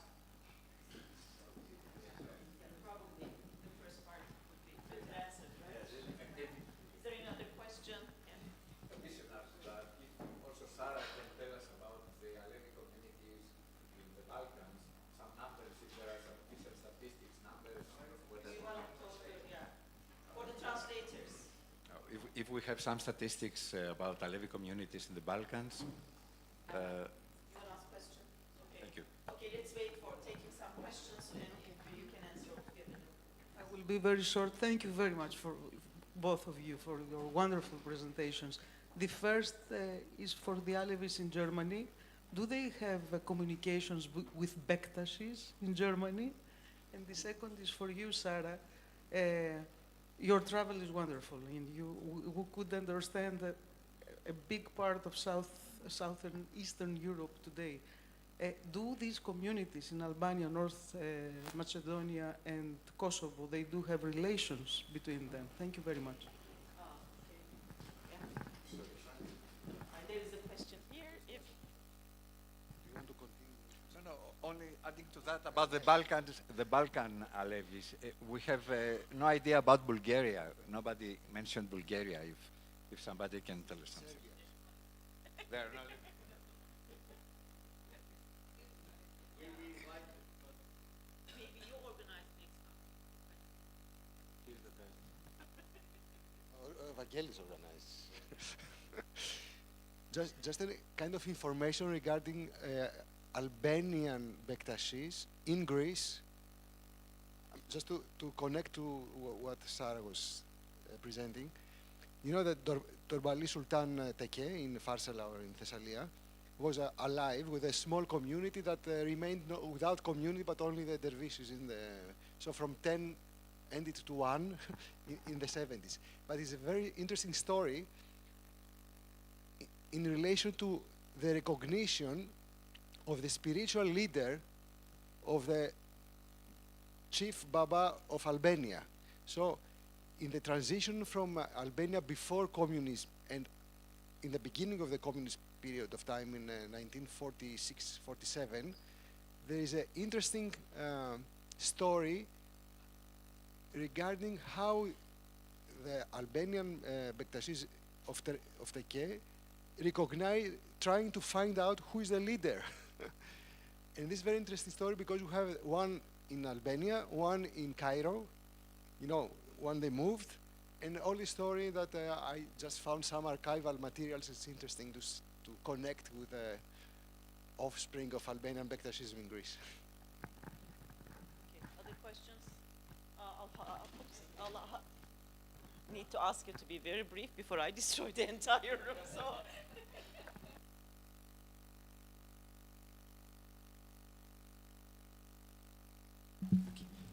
Well, thank you for these fascinating questions. I hope I have everything, I remember everything properly. I have to confess, I have no data. I mean, I looked at some statistics. The last statistics that I came across were from 2011, and they were only about the Bektashis, and it was, I mean, it's always estimated that the Bektashis are about 10 or 11%. It's the traditional estimate of the Albanian population. But in the census of 2011, I mean, I'm saying this off the back of my head because I didn't just reading it. They were 1% or something like that only. So I mean, it just depends on. They include, of course, all the Ashiks and all families that have some connection to the Bektashis. As for the Alevis, I know of no statistics whatsoever, in Albania or the Kosovo or North Macedonia. I'm not aware of anything. The question was, help me again. the connection, yeah, maybe I was too fast, and so this wasn't quite clear, and so thank you for the question, because that's important. Most of the Bektashis in Albania, there are some very small exceptions, but virtually all of them are, of course, connected to the so-called world headquarters in Tirana. The Dede Baba, the current Dede Baba is Baba Mondi, and the same, of course, in Kosovo. In Kosovo, you have the Jakova Teke is under the umbrella of the world headquarters, and likewise in North Macedonia, the Harabati Baba Teke, or Teche, and the Teche in Kičevo has some allegiances with the Dede Baba, Haydar Ercan Dede Baba in Izmir, rather than with Baba Mondi. And the third community in Kanatlace, it's also a Turkish community, they are not affiliated they're not connected to either group.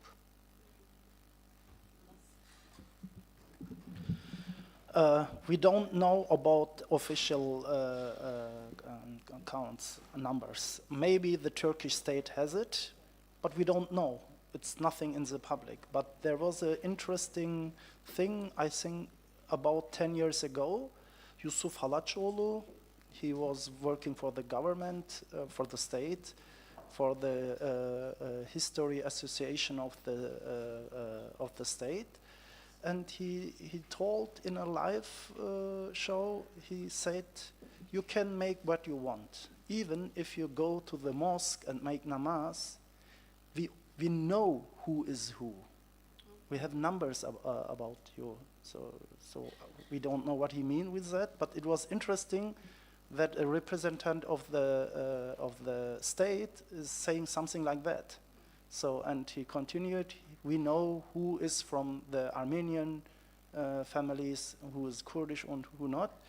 And the researchers, they have different numbers. Some say in Turkey live more than 13, some 15, and there is also others which say more than 20 million. We don't know really about it, but it's also the problem with the other minorities. And in Germany, we include a lot of Alevi and Bektashi, not all, a lot of Alevi Bektashi, because the associations, a lot of them, they have the name Alevi Bektashi, and we have to know that in the Bektashi tradition there are also two groups, the Dedegyan and the Babagyan. The whole Alevis, you can divide it in two groups. There are a lot more smaller groups, but in two big groups. The Kızılbaş, they are organized in these Ojaks, priest families, and the Bektashi in dergahs. We see a lot of photos of them. And the Dedegyan Bektashis, they have also something like Ojak, priest families. So they are all in a monastery, but they have also the Ojak families. In the Babagyans, they are a little bit different. Their structure is different, and they are organized by other associations.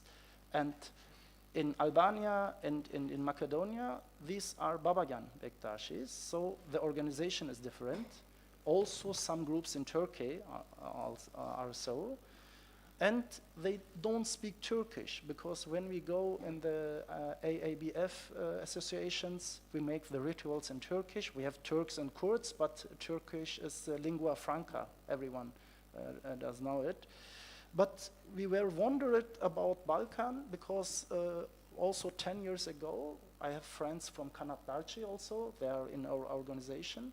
We visit Harabati and Kanatlarci, and we wondered about these beautiful dergahs there, and we see the Islamists, these radical Islamic people there, and they fight with us. And I called Germany, Cologne, and I said, hey, here is a problem. We have to come here. And by the time we go with a bigger group, and then to a Nevros celebration, we were with 4 buses there, also from Austria and Switzerland and so.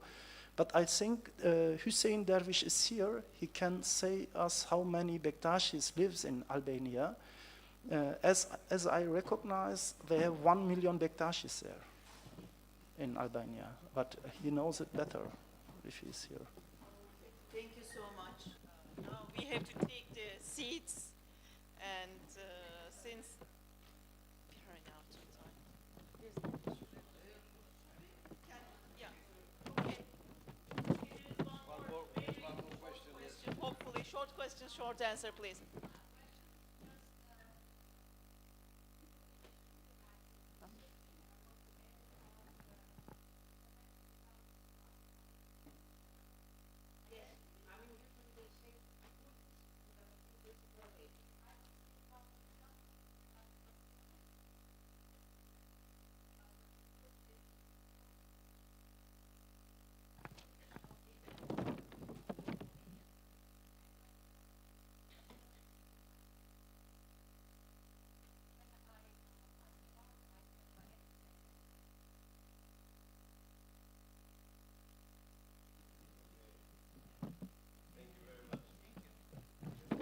So on that nice note, take.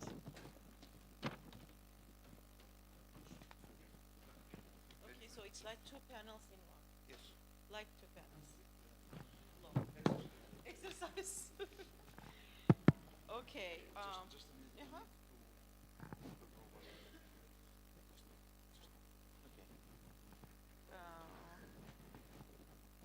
Okay.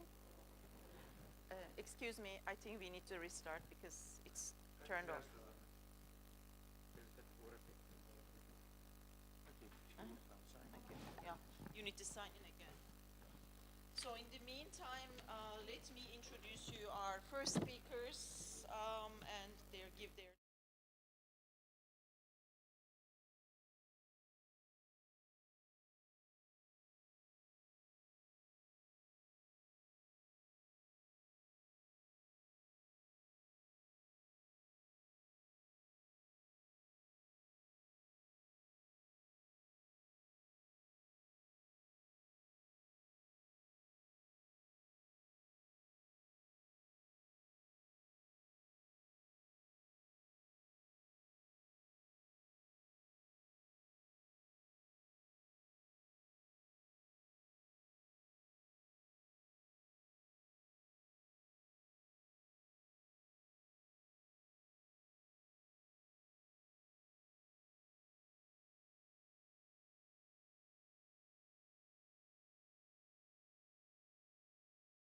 Greece, people, spaces, traditions, and spiritual interactions. Once we figure out, okay, why don't you start it from?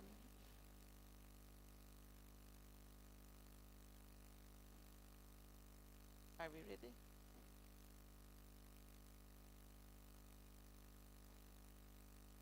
Is it working?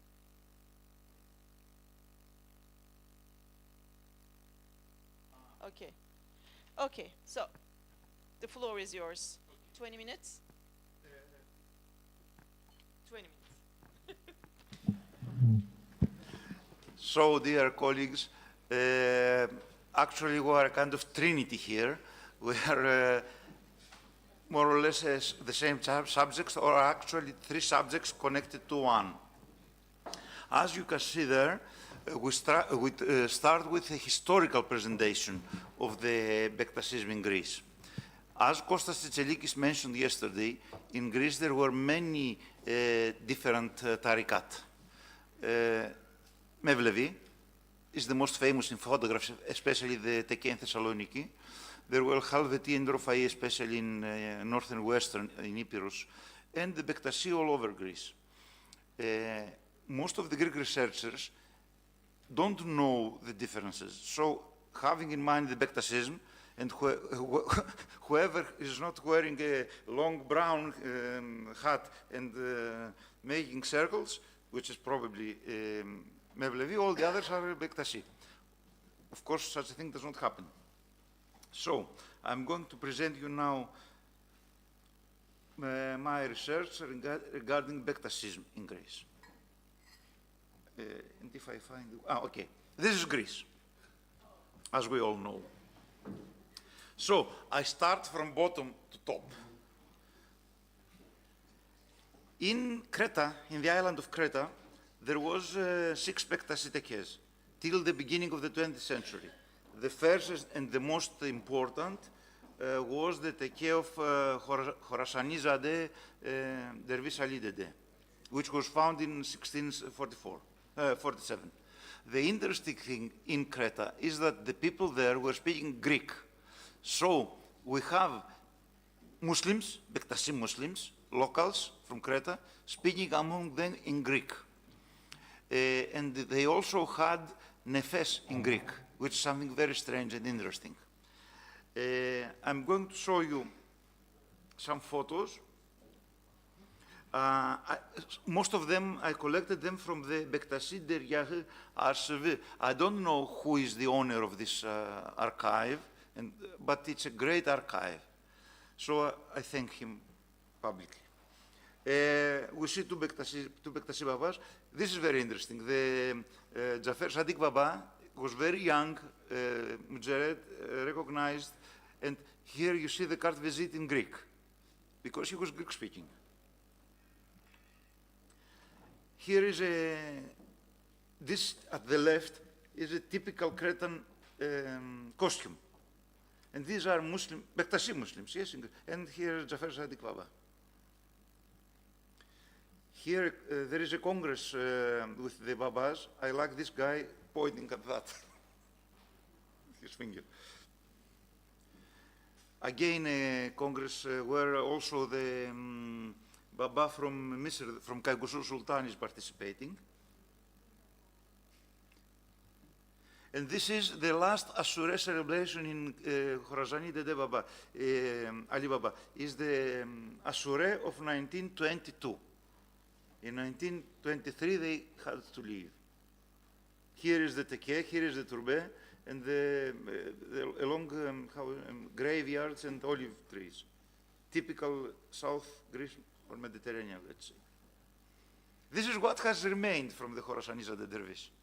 All the teke was ruined, then the Greek state took it, and I don't know why they managed, I have some ideas, they managed to keep the turbe. But the turbe was not remaining as a holy place, the turbe was turned to a house. I like it very much because it's a kind of continuation. Where Khorasani Dede Baba, Ali Dede was lying, now Mr. Thanasis is lying. Here is the bed, you see. I like it very much. So, we move from Crete northern. We know we have elements, data, that there were Bektashi communities in Nafplion and in Aegion, at that time named Vostitsa. There are no remainings, but there are written information. There is a written information. And then we move to Thessaly. Here we start having Albanian-speaking Bektashis. So it is the teke of Turbali Sultan here in Farsala, is the teke of in Tembi, I will tell you, and in Konica. This is what remains from the teken of Baba Hussein in Konica, only the turbe. We know that in Konica there were two Bektashi tekes, one in the south, and this is the south of Konica, and one in the north, near the house of Zeynel Hanum, who was the father of Tepeleni Ali Pasha, the mother. Sorry. And here is the old sign showing that it says Moni, monastery, teke of Farsala. I like it very much. This is in 1999 when we started visiting the area. In 1955 there was a very big earthquake which destroyed the whole area of Thessaly. This is the basement of the Meydan. Up from up and here was the Meydan, and we have very good descriptions from travelers about the interior of the Meydan. Here is the Ashevi, as you can understand. And the teke as it was in 1999, here we see all the graves of the post-Nicene. This is the only photograph I could find from the Philippe Elie Ahmed Mehdi Baba. At 99, this is the Turbe. It says the La ilaha illallah. It was a bit strange for me to see at the top of a Turbe the La ilaha illallah. It indicates Sunni presence. Anyway, this was the case, and at the same time there was this icons of St. George and Mary, the typical two saints, Orthodox saints, staying by the Muslim saints. The Teke of Durbali Sultan is this, I think it's named Ethemitas, it's the fourth, with fourth bench. And here is how it was in 1921. It was what was remaining from the older times. The older times is 1971, I will tell you later. Then Albanian, this is how it was in 32. Sorry, I'm a bit, yes, yeah, confused. And this picture came in my mind when our colleague said usually the turbe remains in a teke. We saw it in Baba Hussein.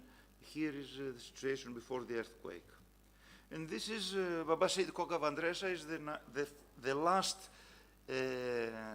dervish, and at the same time Babat, and at the same time post-Nishin in the teke of Durbali Sultan. He died in 1971. And then after 89, 90s, Albanian migrant workers started coming here. They found the teke of Durbali Sultan and started to make some kinds of renovations. So this is information. Tsitselikis Kostas in 2009 took this photo. And this is how it became inside. They put all these beautiful tiles down, and all these are adak.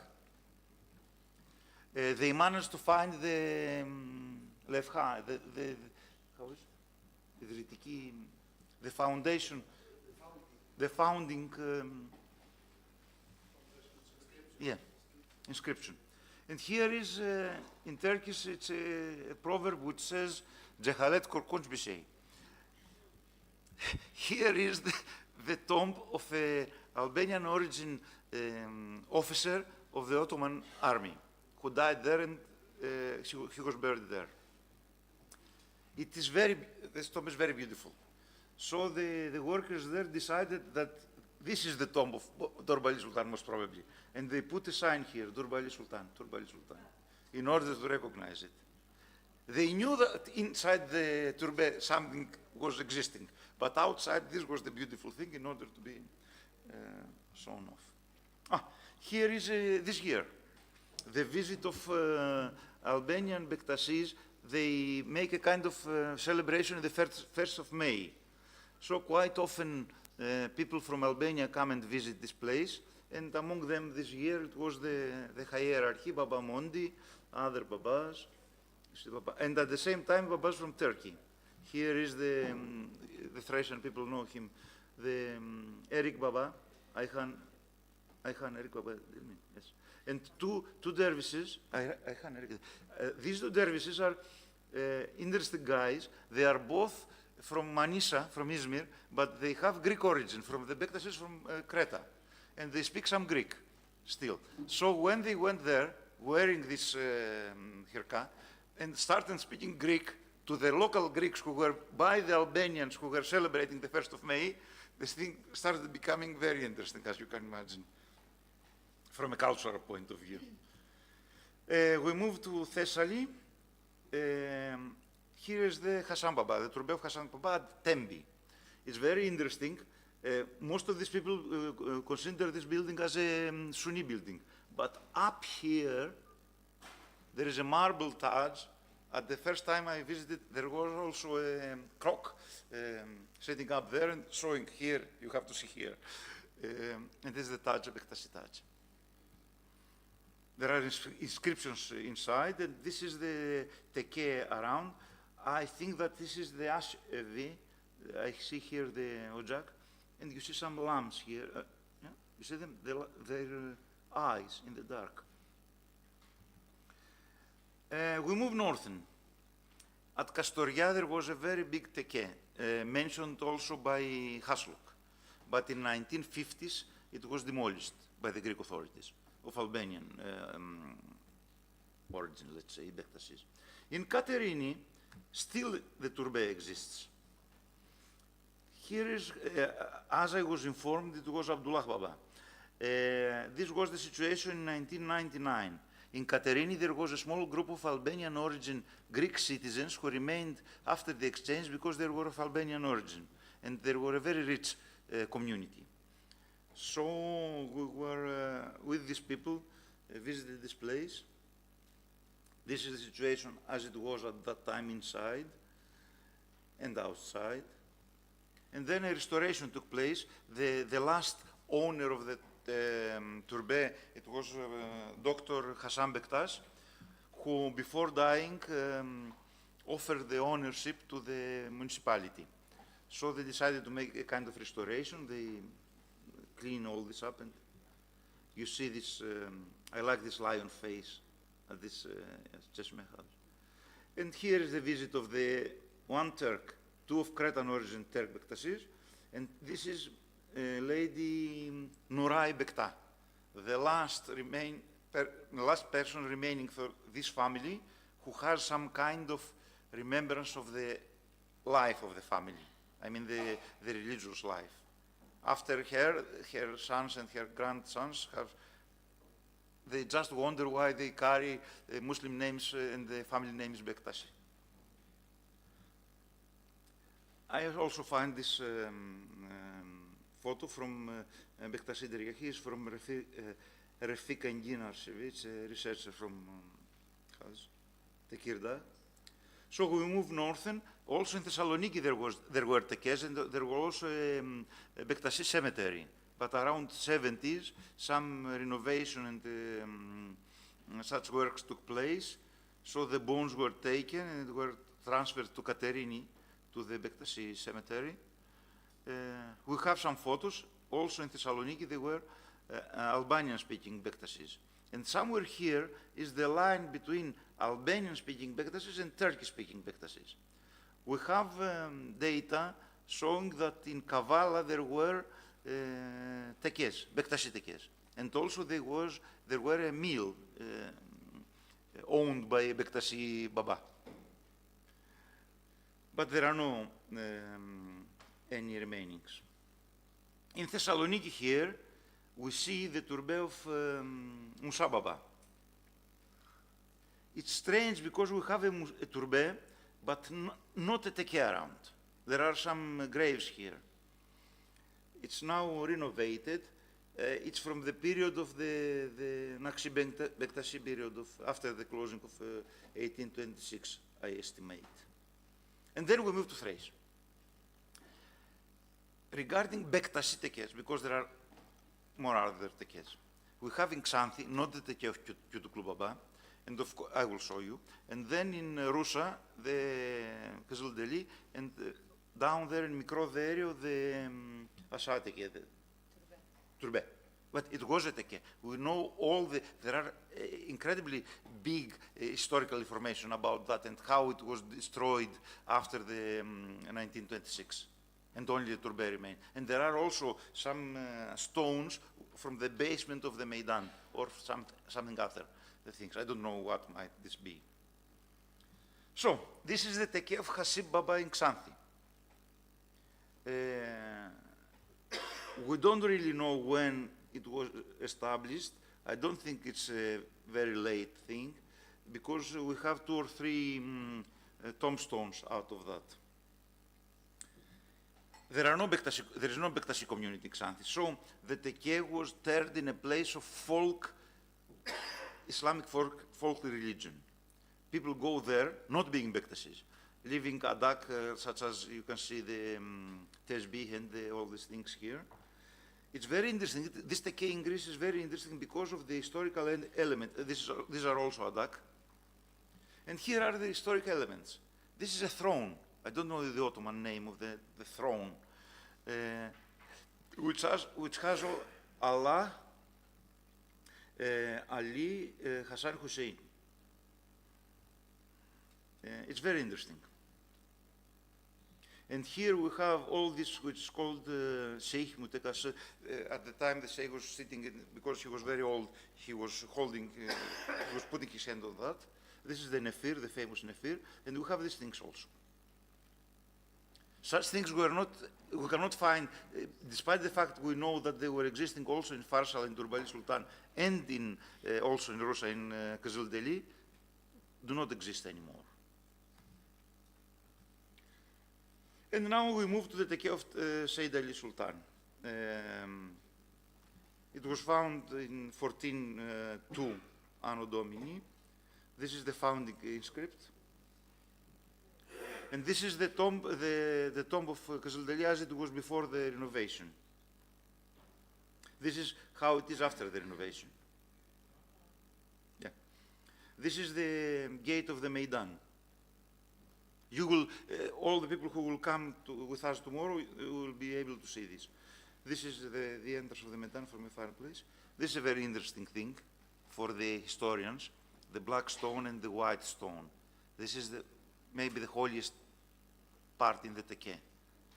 And from an anthropological point of view, I don't want now to take more time in order to analyze. Anyways, this is the corner with the 12 candles and the Teslim Tasi, you see. You have seen all the Tekkes in Albania, you will see the same structure. The 12 candles, one is staying on the white stone, and here are the 11 and the Teslim Tasi. Here is the famous Asevi. I like the Asevi very much. I'm part of the group of the cooks. And this is the graveyard outside the turbe. Yes, the turbe. It's interesting. You can see this is a Bektashis Taj, and this is from the time of the Naqshbandi. And this is a Bektashis Taj. This is the Asatake of the turbe of the Asatake of Kızılderili, octagonal. And this is the interior as it was in the beginning. Now I think things has changed. But you see all these candles lighted in here. It's very interesting. So this is the situation in Greece, I think. Yeah. And from now on, we go on to the community. We need to change. How do we change? We need to escape this? No. To close this. Huh? This? Okay. And Vangelis and Aise will present, okay, the situation nowadays.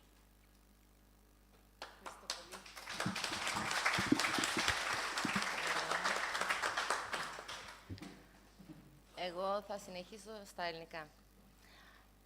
Αγαπητοί συμμετέχοντες, αγαπητοί φίλοι, σας καλωσορίζω και εγώ με τη σειρά μου σε αυτό το ωραίο συμπόσιο εκ μέρους του ανώτερου οργάνου των εκπροσώπων της κοινότητας των Αλεβίτων Μπεκτασίδων που ζουν στην ελληνική Τράκη και συνδέονται με τον μπεκτασικό τεκέ του Σεϊτ Αλι Σουλτάν, γνωστό και ως Kızılderili.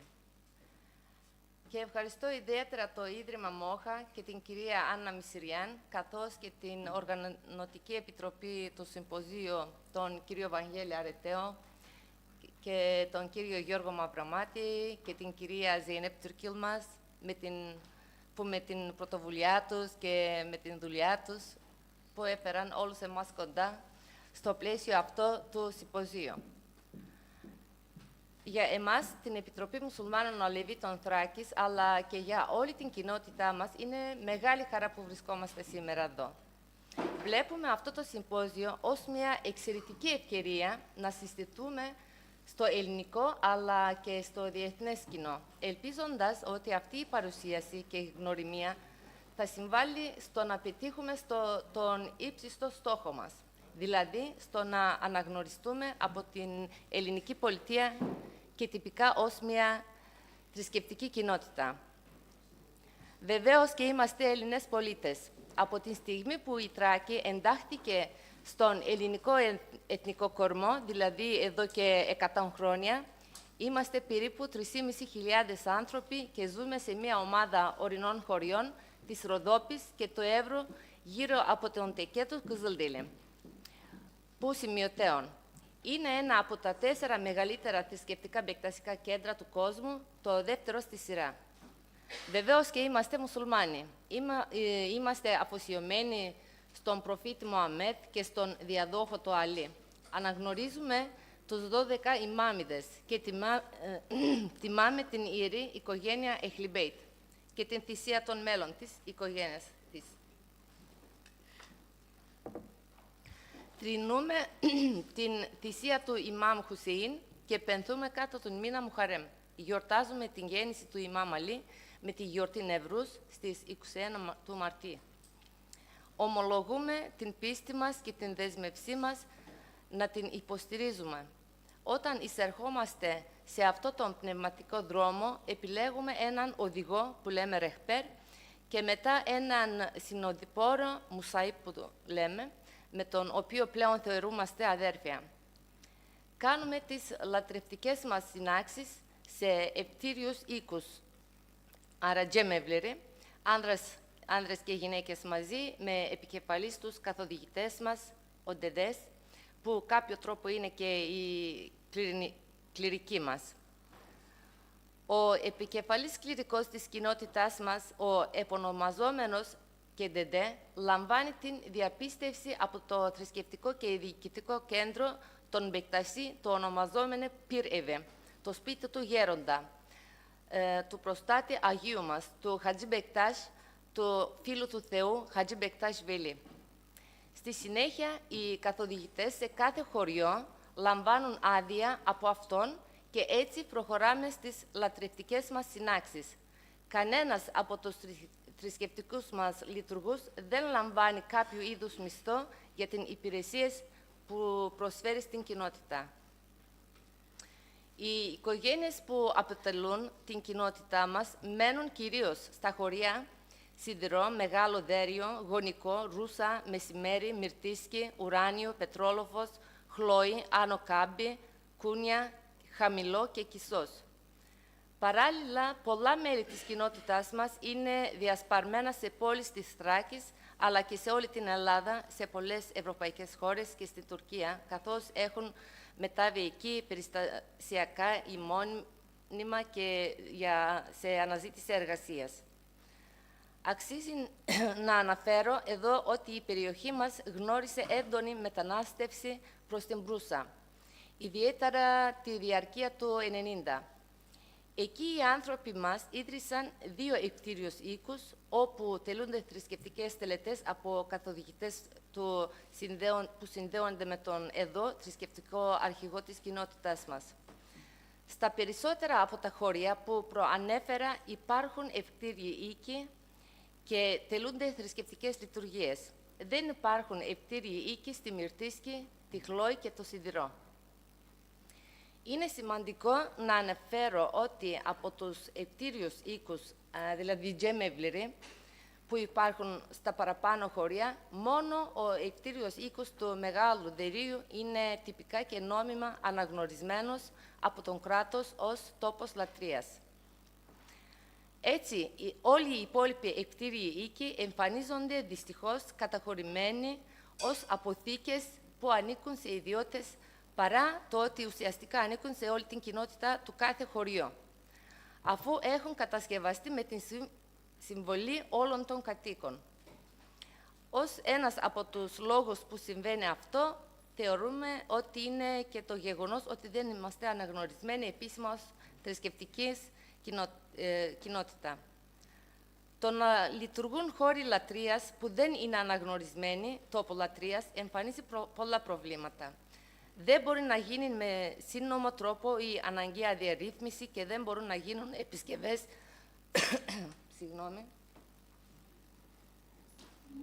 δεν μπορούν να γίνουν επισκευές όταν απαιτείται, ενώ συχνά εμφανίζονται και κληρονομικά ζητήματα. Πιστεύουμε όμως ότι αυτά τα προβλήματα θα ξεπεραστούν το συντομότερο δυνατό και περιμένουμε την ημέρα που θα αναγνωριστούμε νομικά.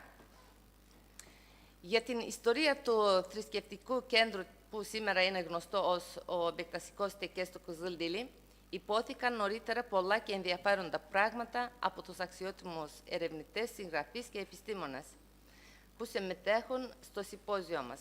Έτσι λοιπόν, εγώ θα αναφερθώ συνοπτικά στο πώς έχουν στις μέρες μας τα πράγματα.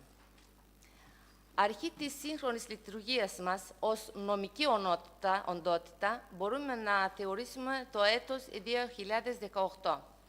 Τότε ήταν που συγκροτήθηκε μια επιτροπή από 9 εξέχοντα μέλη της κοινότητάς μας με σκόπο να εκπροσωπεί την κοινότητά μας και να συνομιλεί με τις αρχές. Η επιτροπή αυτή υπέβαλε τον Μάιο του 2018 ένα αίτημα στο Υπουργείο Παιδείας και Θρησκευμάτων για την διοργάνωση λατρευτικών και άλλων συναφών τελετών στους χώρους του ΤΕΚΕ. Έτσι, με απόφαση που έλαβε το Υπουργείο στις 18 Μαΐου του 2018, οργανώσαμε στον ΤΕΚΕ για πρώτη φορά με την αναγνώριση των αρχών τις 5 μεγάλες ζωοθεσίες, που λέμε και κουρμπάν, και τις αντίστοιχες τελετές που προβλέπονται στον λατρευτικό μας κύκλο. Αναφέρουμε το κουρμπάνι του Μάρτη στις 14 του μήνα, που αποτελεί και την έναρξη του καλοκαιρινού κύκλου γιορτών, στο κουρμπάνι που γίνεται στο μεσοκαλόκαιρο, στην γιορτή του Οροπεδίου, το κουρμπάνι του Άρχοντα, στις 8 Οκτωβρίου το κουρμπάνι των 12, στις 17 Δεκεμβρίου και το κουρμπάνι της γιορτής του Ασουρέ, που είναι και κινητή γιορτή, και εκείνη την χρόνια έτυχε να πέσει στις 20 Σεπτεμβρίου. Επίσης, τον Ιούνιο του 2018, η ίδια αντιπροσωπεία υπέβαλε άλλη μια αίτηση για χρήση του οροπεδίου της περιοχής Χίλια για την διοργάνωση των παραδοσιακών παλαιστικών αγώνων. Και εδώ το Υπουργείο ανταποκρίθηκε θετικά και στις 29 Ιουνίου 2018 μας παραχώρησε την περιοχή για χρήση μέχρι να τελειώσει η εκδήλωσή μας. Αυτές οι ημερομηνίες που ανέφερα είναι πολύ σημαντικές και πολύτιμες για εμάς, τους Αλεβίτες Μπεκτασίδες της ελληνικής Θράκης. Και αυτό διότι για πρώτη φορά μπορέσαμε να συνομιλήσουμε με το κράτος θεσμικά και μάλιστα σε επίπεδο Υπουργείο. Υπήρξε θεσμική εκπροσώπησή μας και τις απάντησεις που λάβαμε τις θεωρούμε απαρχή αναγνώρισης νομικής υπόστασης. Ο επόμενος λίθος στο χτίσιμο της θεσμικής μας αναγνώρισης τοποθετήθηκε στις 10 Δεκεμβρίου του 2021, που είναι και Παγκόσμια ημέρα ανθρώπινων δικαιωμάτων. Τότε, για πρώτη φορά στην ιστορία μας, ένας Έλληνας υπουργός και συγκεκριμένο υπουργός εξωτερικών κύριος Νίκος Δένδιας επισκέφθηκε την κοινότητά μας. Του μιλήσαμε για μας, τον ξαναγήσαμε στο ΤΕΚΕ και συζητήσαμε μαζί του με τα πολλά προβλήματα που αντιμετωπίζουμε. Το επόμενο βήμα σε αυτή την πορεία έγινε σχετικά γρήγορα. Κατά τη διάρκεια της πανδημίας του κορονοϊού, κατασκευάστηκε στο χωριό στο Μεγάλο Δερείο ο πρώτος αναγνωρισμένος εκτήριος οίκος και ύστερα στις 10 Απριλίου 2021 λάβαμε την άδεια. Στις 19 Ιουνίου του 2022 έγιναν τα επίσημα εγγένεια του από τον Γραμματέα Θρησκευμάτων του Υπουργείου Παιδείας, κύριο Γιώργο Καλαϊτζή, παρουσία με βουλευτών του νόμου Εύρου, δημάρχων, άλλων επισήμων και πολλών φίλων από διάφορες περιοχές. Αγαπητοί φίλοι, όπως καταλαβαίνετε, η θεσμική μας αναγνώριση είναι το θέμα που μας απασχολεί περισσότερο. Χαιρόμαστε πολύ για όλα αυτά τα βήματα που έγιναν. Και τώρα περιμένουμε να εγκριθούν και τα υπόλοιπα αιτήματά μας. Να αναγνωριστεί από την πολιτεία ο ΤΕΚΕ του Κουζιλντελή ως το θρησκευτικό μας κέντρο, να αναγνωριστούν οι εκτήριοι οίκοι μας στα χωριά ως τόποι θρησκευτικής λατρείας και οι πνευματικοί μας καθοδηγητές να γίνουν αποδεκτοί ως αναγνωρισμένη θρησκευτική λειτουργία. Φοβάμαι όμως σας κουράζω τώρα με όλα αυτά, γι' αυτό τα αφήνω και περνάω στην παρουσίαση των γιορτών μας, θρησκευτικών και άλλων. Εκτός από το γνωστό σε όλους Κουρμπάν και Ραμαζάν Μπαϊράμ, έχουμε εμείς και άλλες δύο σημαντικές γιορτές. Η μία είναι η γιορτή Νεύρους, που γιορτάζουμε στις 21 Μαρτίου. Ονομάζεται και Σουλτάν Νεύρους και θεωρείται η μέρα που γεννήθηκε ο Ιμάμ Αλή, όπως είναι και η ιερινή ησημερία. Από εδώ και μετά η μέρα αρχίζει να μεγαλώνει και η φύση ξυπνά από τον ύπνο, το χειμώνα και ξαναζωντανεύει. Έτσι λοιπόν την ημέρα που γεννήθηκε ο Ιμάμ Αλή και ταυτόχρονα ξεκινάει η Άνοιξη. Εμείς οργανώνουμε και θρησκευτικές τελετές και άλλους εορτασμούς. Μία άλλη σημαντική μέρα γιορτής για μας είναι το Χντρελές της 6 Μαΐου, που είναι 45 μέρες μετά την ιερινή ησημερία. Το Χντρελές είναι η μέρα που σύμφωνα με την παράδοση συναντιούνται ο προφήτης Χζρ και ο προφήτης Ηλιάς. Πιστεύουμε ότι όταν ο Χζρ και ο Ηλιάς συναντηθούν, όλες οι καλές προσευχές που γίνονται στον κόσμο θα πραγματοποιηθούν. Έτσι λοιπόν και εμείς προσευχόμαστε για αυθονία, υγεία, ειρήνη και ευτυχία. Την μέρα αυτή που ο καιρός έχει λίγο στρώσει, οργανώνουμε και γιορτασμούς σε εξωτερικούς χώρους. Κάνουμε μεγάλες κούνιες σε δέντρα και κουνιόμαστε και ανάβουμε και φωτιές και πηδάμε από πάνω.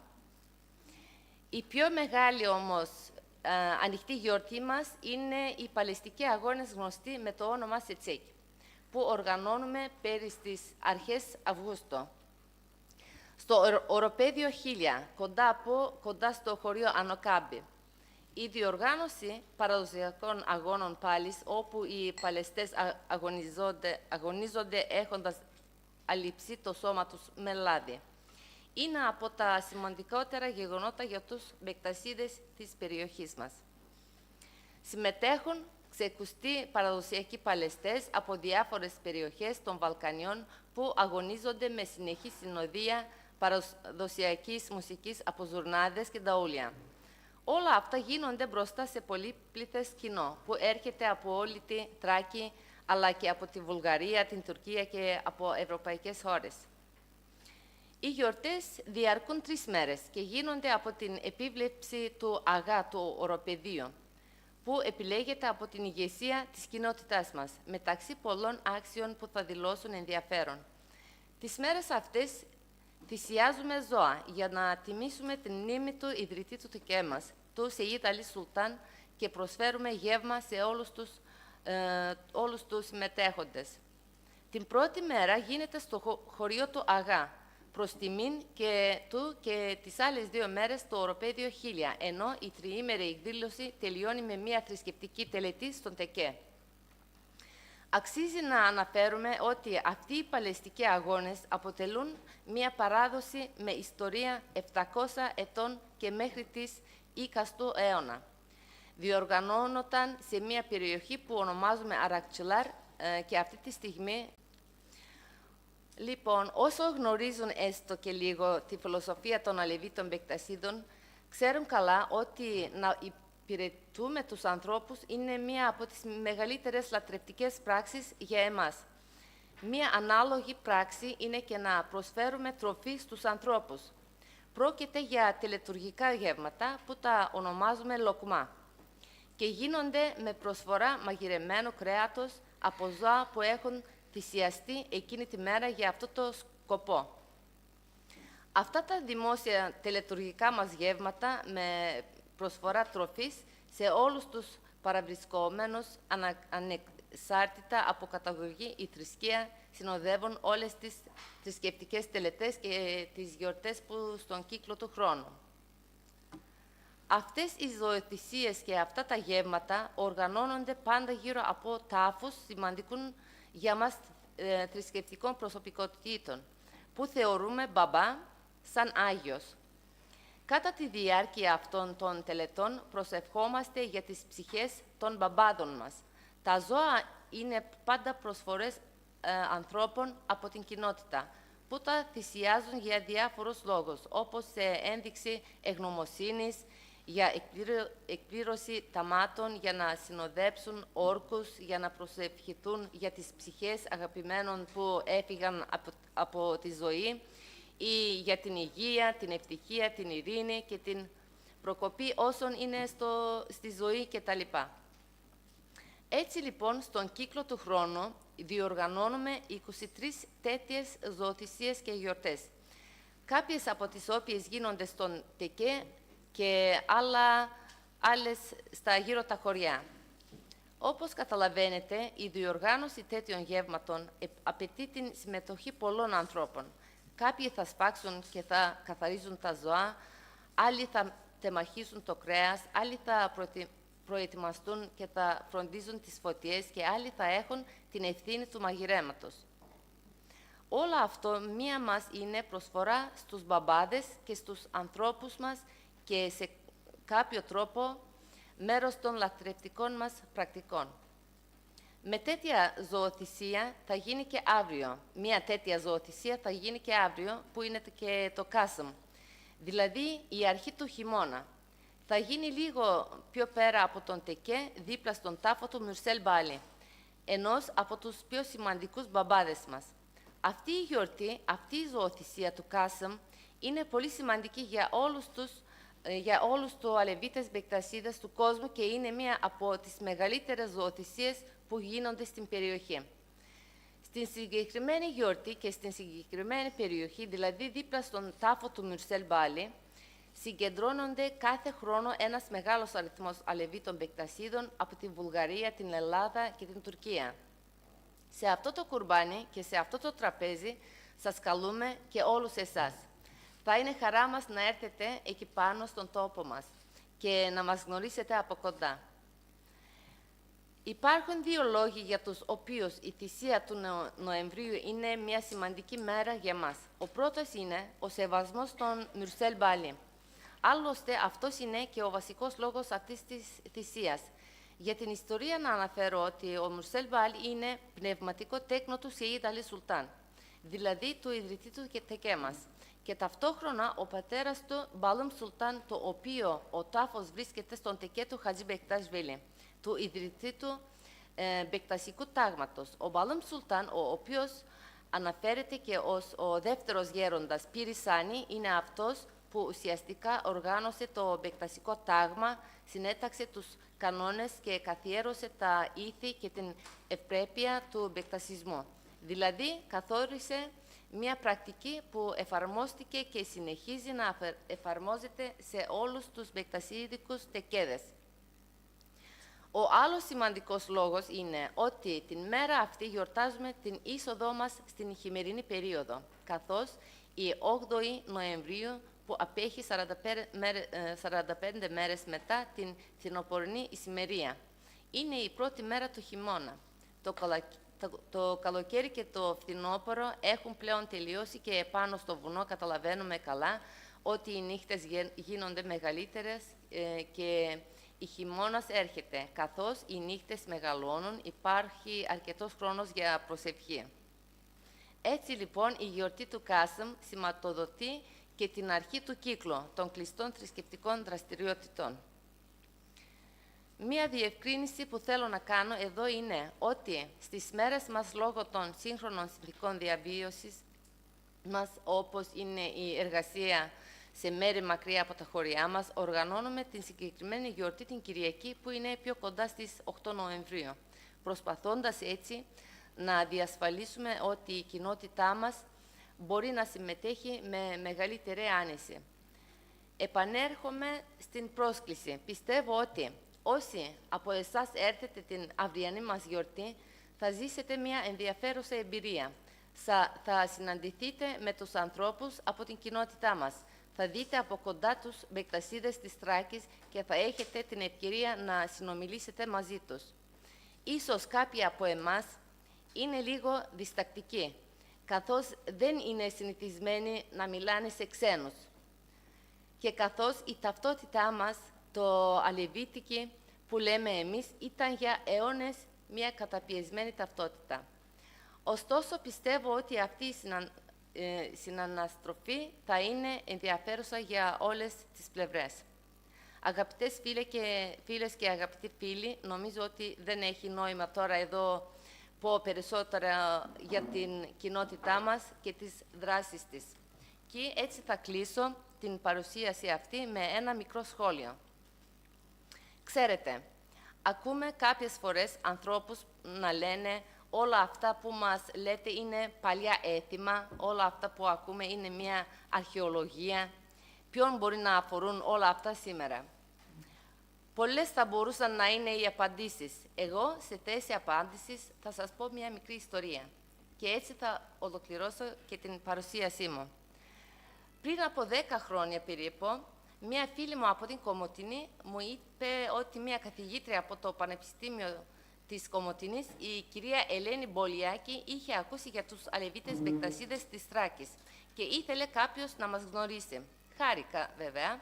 Της έστειλα μήνυμα για το πότε είναι το επόμενο άμεσο κουρμπάνι και είπα ότι με χαρά θα την περιμένουμε. Η Ελένη ήρθε εκείνη τη μέρα, γνωριστήκαμε και κάναμε μια μεγάλη συζήτηση. Η Ελένη είχε την ευκαιρία να μιλήσει με κόσμο, κάθισε στο τραπέζι μας, φάγαμε, ήπιαμε και περάσαμε μια ωραία μέρα μαζί. Φεύγοντας, μου είπε, Αϊσέ, όταν ερχόμουν εδώ σήμερα, νόμιζα ότι θα συναντούσα μια ομάδα πολύ ηλικιωμένων. Περίμενα να είμαι μαζί με γρίες και γέρους και να συζητάω για κάτι που σχεδόν πεθαίνει. Σήμερα όμως, συνάντησα περισσότερους νέους από ό,τι περίμενα. Νεαρές γυναίκες, νέοι άνδρες, παιδιά. Είδα κάτι ζωντανό. Έτσι, ευχαριστώ πολύ.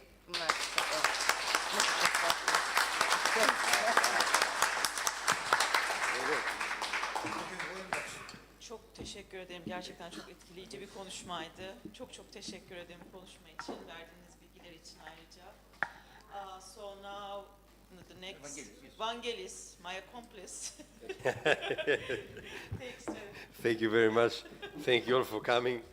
So, Yorgos addressed the fascinating history of the presence of Bektashis, Alevis, mainly Bektashis, in Greece and their shrinking during the last 100 years. As I showed us before, today the number of the Bektashis, Alevis in Greece, in Thrace, are about 3,000, 3,500 people, around 10 villages. So for decades, the main activity of the people of the community was livestock farming, while from the 80s and on, due to the growing financial difficulties, a considerable number of men began to leave the villages to work as sailors and as specialized workers in different towns and cities in Greece, many of them as specialized quarry workers. During the second decade of the 2000s, the number of community members that migrated for work in Greece and abroad increased significantly, including many women and young males and females, many of them working periodically in Europe. However, notwithstanding their weak numbers and despite the migration dynamics, the Bektashis Alevis of Thrace have managed not only to continue and to keep almost unchanged their rituals and tradition, but also, during the last 20 years, to ride the tide of what in academic literature is named as the Alevi revival. One of the peculiarities of the Alevi Bektashi community in Thrace is that they are a rather rare hybrid, since, as we will see further, their traditions are a living blending of Alevism and Bektashism, which means also the Çelebi and Babagan rituals and practices.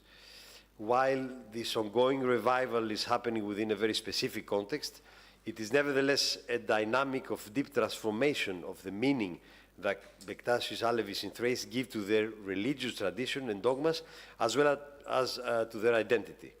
So, as Aishe has beautifully explained, while the communal life is still centered in the traditional cyclic time through the yearly fests and rites, the community is well grounded in the modern, more linear time, where transformation is the dominant dynamic. The significant presence and involvement of the younger generations, as Aishe highlighted, are the major signs of this new era of Bektashis Alevism in Thrace.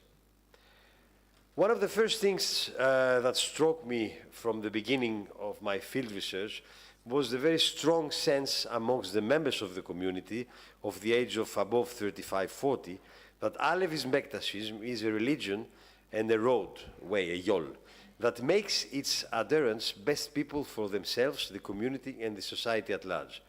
This objective, solid conviction that Alevis Bektashism is tangibly driving its adherents towards becoming better human beings was expressed in various ways through the interviews and was mainly the answer to the question, what is Alevis Bektashism for you? So we have some answers here. So it is a road, yol, and it is the road to become better people and to live with love. It is a religion of love that leads us to become better people every day. It is an everyday road to progress towards the good, towards being a good man. So the above mentioned comments are only two of the dozens of comments emerging from the interviewees, all of them highlighting the dynamic of mainly the individual but also the communal progress as the basis of Alevis Bektashism. Through the interviews, it has also emerged that while the older generations, those above 55, 60, are clearly more inclined to use the term religion, the younger ones tend to use more the term yol, road. This observation was the first hint that there are significant different perceptions of what Alevis Bektashism means amongst different generations within the community. But we will develop these differences a bit further. So religion or yol, for the interviewees, Alevis Bektashism has a very distinguished inner dynamic of shaping one's attitude and according to the moral codes of Alevis Bektashism. In that sense, we observed the presence of an institutional frame, the Ocak hearth system, the gem and its structure, as well as a systematic praxis that shapes individual and social behaviors according to the moral codes of the religion. The prevalence of such a dynamic perception of Alevis Bektashism can be seen through the lens of what Nancy Ammerman named as a lived religion, meaning a living daily praxis according to religious codes and structures. So this lived religion is inherent to the way the community has managed not only to preserve its beliefs and traditions, but also to maintain their essence amongst its individual members. For example, the aspiration to become better men in Sani Kamil. As we will see later, this living religious praxis tends to be transformed into a cultural identity through the different generations of the members of the community. As I explained, the community regularly comes together for fests and religious-centered events and practices, and this makes the Alevis Bektashi in Thrace one of the Alevi Bektashi communities all over the world with a higher degree of systematic praxis. The Alevis Bektashis of Thrace live their religion in a very vivid way, and their daily lives are permitted with Alevi Bektashi moral praxis, behaviors, and ultimately culture. One striking example of how deep this praxis is can be seen in the period of Muharram, when the Alevis Bektashis in Thrace fast and they do not eat meat or eggs. Not even green plant collected at that period in order to life will not be taken.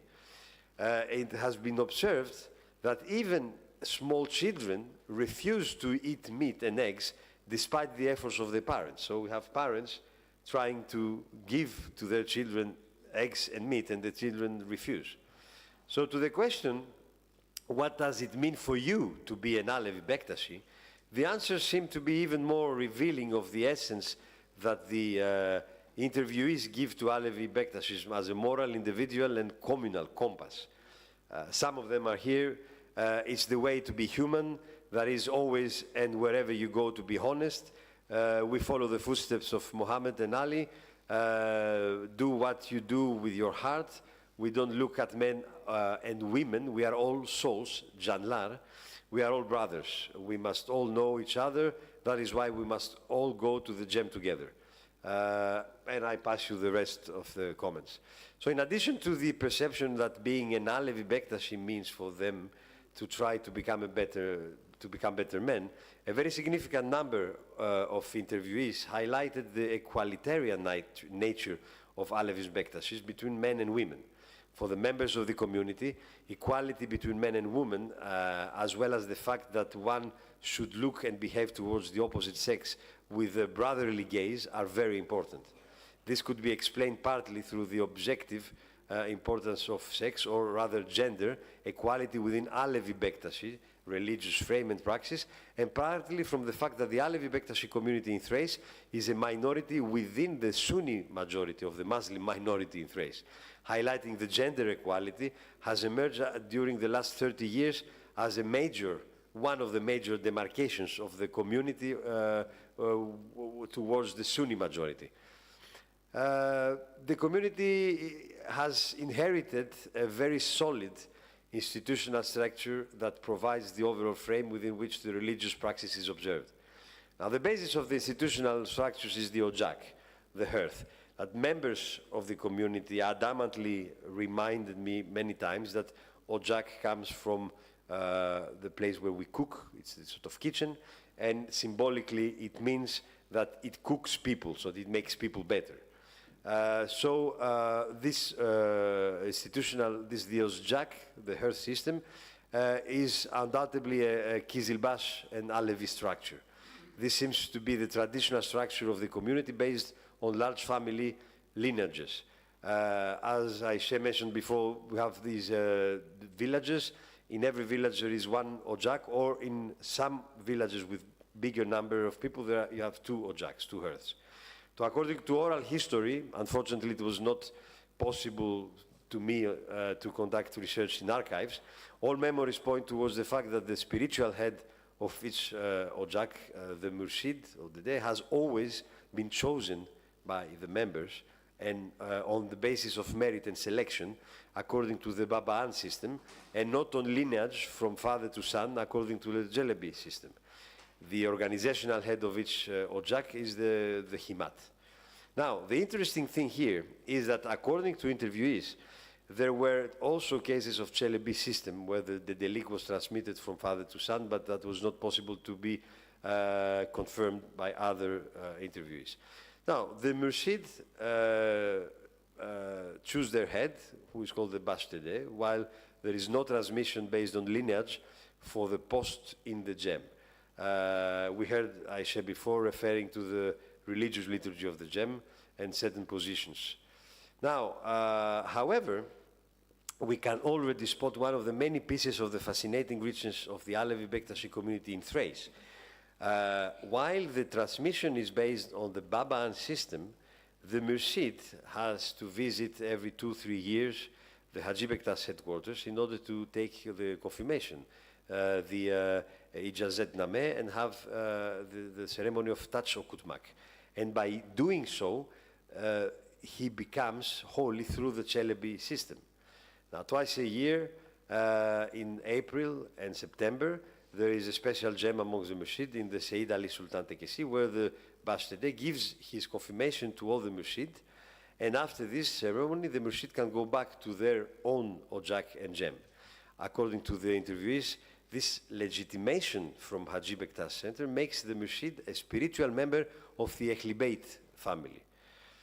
It was not possible to clarify when the existence of this dual system emerged, but based on Riza Yildirim's work, an hypothesis could be formulated.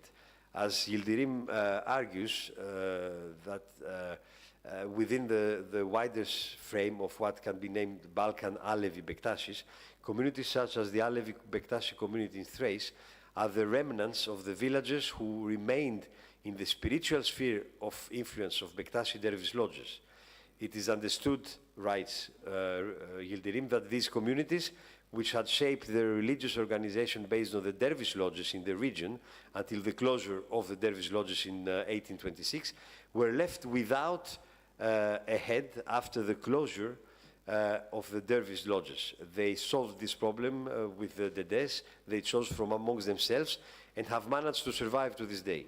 Hence, we could suggest that after the closure of the Sayyid Ali Sultan Tekesi, the village population, Kizilbash and Alevi in the structure, that were attached to the lodge, started this dual system by following a Babaan line of transmission, while spiritually they were linked to the Bektashi order through the reinvented Chelebi transmission. Hence, we can argue that the Alevi Bektashi community in Thrace is Kizilbash Alevi in social structure and religiosity, while it is spiritually Bektashi. Regarding the legal representation of the community, I mentioned all we have to know. I have nothing more to say. So, Aisha mentioned about the Musahiplik. I just want to give some testimonies to explain that the Musahiplik, as you can see, the Musahiplik is actually a spiritual brotherhood companionship, very distinctive of the Kizilbash Alevi tradition, and is implemented systematically by members of the community. It is indeed the social basis of the community, since it promotes a strong solidarity within the community, and it is also its religious basis, since a person without a musahib cannot hold a post in the gem. The musahibli is systematically performed between two married couples.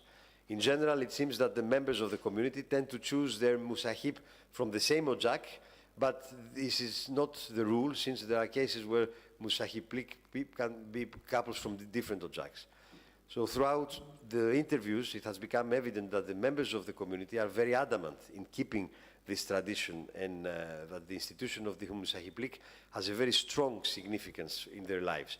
The Musahiplik creates stronger ties than the family ties and has a direct impact on the descendants as the Musahib, since their children are considered to be family and hence they cannot marry. So we can argue here that the Musahiplik tends to be a stronger attachment to the community than the Ojak, and in that sense the Musahiplik seems to be the cornerstone of the community's social cohesion. Then we have the Düşkünlük, the fact that someone can be out, can be ostracized, can fall if he makes a mistake. Now the community strictly applies the rules of Düşkünlük, meaning the shunning of a person or persons who have considered to have committed a grievance. In the beginning of every gem, the Murshid asks if all the participants are together, birlikte, birlikte, birlikteis, and if there is any grievance, the persons implicated cannot participate in the gem until they have reconciled.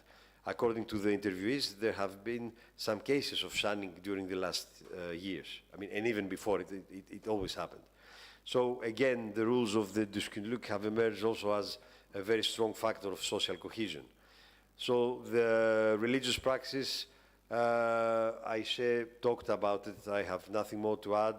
The gem has the 12 posts and that we all know. So we have, let's go to the more, no, yes. So now through oral testimonies, we have observed two different dynamics. Now, the first is linked to the way the community distinguishes its religious self-identification, and the second is linked to the way different members of the community apprehend the habitus of their religious practice. Now, according to the interviewees, the first name by which the community they identified themselves used to be Kizilbash and Bektashi. Oral memory suggests that these two terms were widely used until the 70s. However, unfortunately, it was not possible to conduct thorough historical research, so I cannot say clearly since when these terms were used. Members of the community suggest that the term Kizilbash was widely used by the Sunni majority in the region and was rather pejorative. However, many members of the community were using the same term to identify themselves. Then, according to oral memory again, in the late 70s, but mainly during the 90s, the community started to use the term Alevi Bektashi. Many of the informers suggest that the use of the term Alevi Bektashi started because of two different undercurrents. The first was that after the 70s and during the 80s, at the time many members of the community immigrated in Turkey or started to work in Turkey, where they came into close contact with Turkish Alevis and communities there, and felt that they belong to a wider religious community, the Alevis, and that this belonging could give them a higher legitimacy and a stronger sense of security towards the Sunni majority in the area. Sorry. During this period, we can also find the first self-awareness amongst the members of the community of the wider Alevi culture. The second undercurrent came a bit later, mainly during the 90s, and after the lifting of the restriction of the Greek state to the mountainous populations of Thrace, when the community started to feel more self-secure and ready to publicly declare that they are Alevis Bektashis towards the Sunni majority. During the first decade of the 2000s, the community even more enhanced its public self-identification as Alevis Bektashis and started to erect gem evleri in the villages, while in the previous period they used to organize the gem in private houses. Now, the second dynamic is rather sociological than religious, in the sense that we can observe an undercurrent through which the living religion tends to become a living culture, and religious identity tends to become a cultural identity, and tradition to be kept alive. This has become clear from the various interviews where different generations of the Alevi Bektashi community give different answers to what means to be an Alevi Bektashi. So you can see a rather older man says Alevi Bektashis means our religion. It was the religion of our forefathers, and it is our religion too. A 42-year-old man, younger generation, told me Alevis Bektashis is our culture, and we belong to this culture, and we do all we can to continue it. And a 22-year-old woman told me Alevis Bektashis is our tradition, and we need to keep this tradition alive. So through the interviews and through the observations on the field, we have come to believe that while for the older generations, those roughly above 50, 55, Alevis Bektashis is a religion, for the younger generations, those between 55 and 30, Alevis Bektashis has become a culture, and for the even younger, those below 30, it is a tradition. Through these differences, we can observe that for the younger generations, Alevis Bektashis has become a cultural identity that needs to be preserved, and that is felt as a major identity marker, while for the older generations, it is a religion that has to live as such. The migration that started after the 80s, together with the overall modernization of the Thracian society and the growing interactions between an increasing number of community members, especially after the 90s, of the villages with other people of the region, were the main factors that initiated this transformation and created the feeling that Alevis Bektashis is also a cultural identity and tradition as it is a religion. In that sense, as academic literature and research has shown in the case of Alevis in Turkey, who migrated to cities, and Alevis who migrated to Europe, we can spot traces of an Alevi revival amongst the Alevi Bektashi community in Thrace. Now, younger generations, while being adamant to keep Alevis Bektashis alive, understand Alevis Bektashis in rather desacralized terms and actively defend its continuation as a cultural identity and tradition. What has emerged through various interviews is that the younger generations are eager to continue the religious practice of their elders, but without the same piety that characterizes the older generations. However, they are very active in both the structure of the rituals of the gem and the organization of the various fasts through the year, but they also keep the tradition of Musahiplik and Ikrar. Almost half of the members of the community that occupy a post in the gem are below 45 years old, while the community declares that the last years, after a pause during the pandemic, the Ikrar and Musahiplik ceremonies are again on the rise. A noteworthy information that results from the younger generations is also that the younger generations cultivate their knowledge and literacy on Alevism, Bektashism through readings and specialized videos. Through the interviews, it has emerged that those members from the younger generations are sometimes more knowledgeable comparing to the parents and grandparents. For these members, it has become crucial not only to keep the rituals alive, but also to reinstate some parts of the original rituals that that have changed during the last years. I have a problem with my computer. This is the day. My battery is off. I'm sorry, just give me, I'm sorry.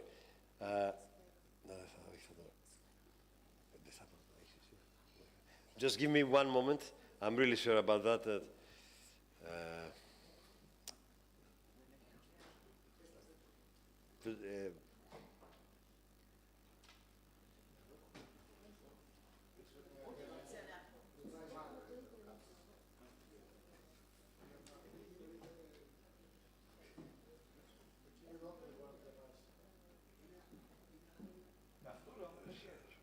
Με συγχωρείτε. Okay, okay.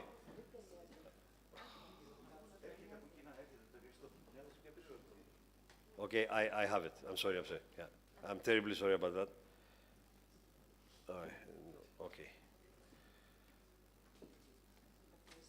Okay. All right. Thank you.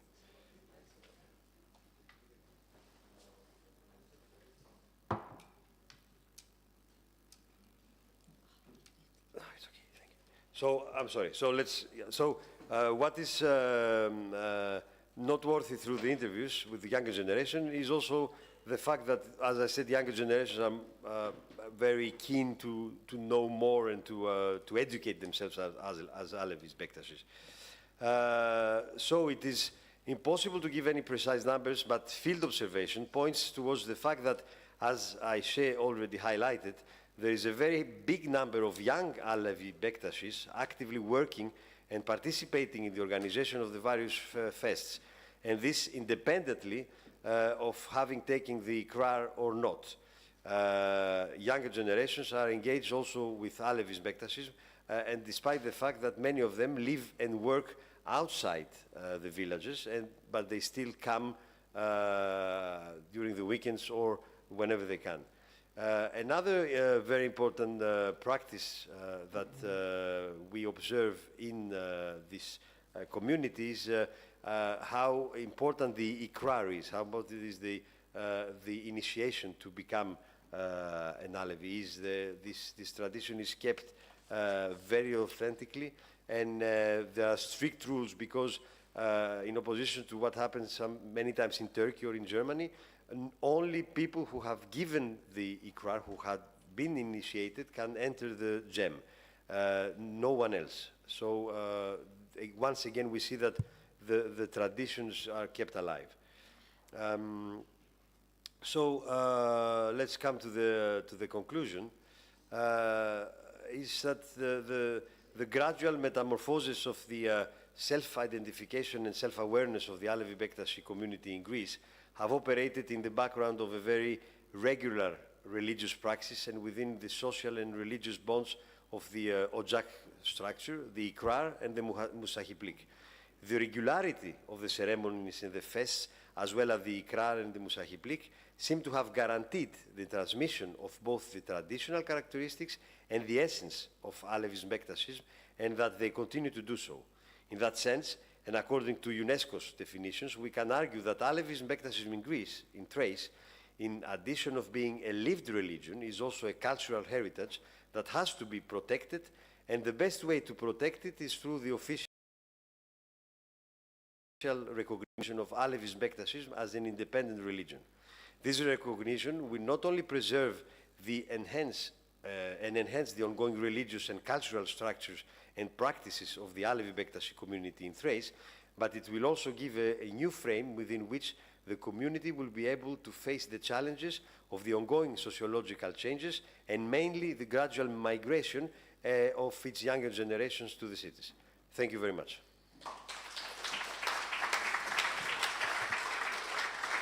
Thank you so much. So we are actually before the last speaker. I would like to collect some questions, but please be very specific as we are really over time, and I'm sure people are hungry and need to take some rest.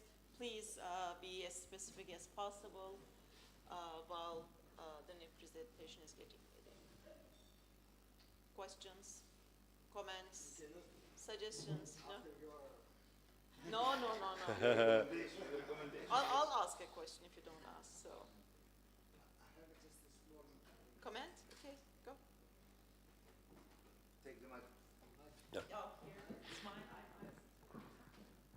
So, I would like to thank you very much for your panel, and just to what Aisha presented about the legal personality of the community is very important because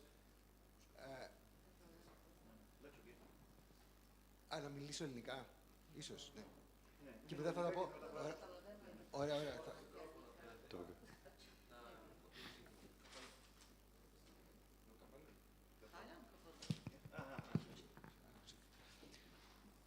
Ήθελα να σε ρωτήσω λίγο σύντομα για την νομική προσωπικότητα, πόσο σημασία έχει. Η νομική προσωπικότητα των Αλεβί Μπεκτασί αμέσως θα δημιουργούσε ένα ένομο αποτέλεσμα, όπως λέμε, δηλαδή θα είχε αμέσως το συγκεκριμένο ότι θα μπορούσε ο ιερούργος, ο ο κληρικός που είπες, να έχει πράξεις οι οποίες θα έχουν ένομο αποτέλεσμα. Θα πηγαίνει στο ληξιαρχείο ένας γάμος, χωρίς να περνάει από τη σουνίτικη κοινότητα. Έτσι, αυτό είναι πολύ σημαντικό. Αυτό θέλω να το ξαναπώ λίγο, να το τονίσω. Έχει μεγάλη σημασία πώς θα βγει ένα διαζύγιο. Έχει μεγάλη σημασία πώς θα γίνει η κληρονομική διαδοχή. Ναι. Έτσι, όλα αυτά έχουν τεράστια σημασία και από την πλευρά μου τώρα την ερευνητική είναι ότι αυτά δεν έχουν μελετηθεί καθόλου οι πρακτικές μέσα στην κοινότητα. Τι κάνετε τόσο καιρό προσπαθώντας να παρακάμψετε ενδεχομένως ή να περάσετε μέσα από τη μουφτία για να πάρετε τα χαρτιά τα αντίστοιχα. Και ένα δεύτερο κομμάτι είναι αυτό που λέμε το interface, δηλαδή η σχέση με τον περίγυρο ως προς το ελληνικό κράτος για να καταλήξετε στο ληξιαρχείο, είναι εσωτερικά πώς γίνονται οι διευθετήσεις όταν υπάρχουν διαφορές μέσα στην κοινότητα και ξέρω ότι υπάρχει ένα όργανο το οποίο λύνει τις διαφορές μέσα στο χωριό για να μην φτάσετε κάπου σε ένα δικαστήριο ενδεχομένως ή κάτι άλλο. Είτε είναι ηθικού χαρακτήρα συμπεριφοράς, είτε είναι λίγο και πιο νομικού, ίσως και ποινικού χαρακτήρα, ελαφριά βέβαια. Αυτό πώς λειτουργεί επίσης, ίσως να το πούμε και αργότερα, να μην χάσουμε.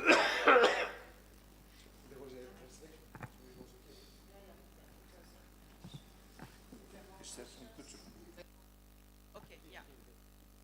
You wanna? Yeah.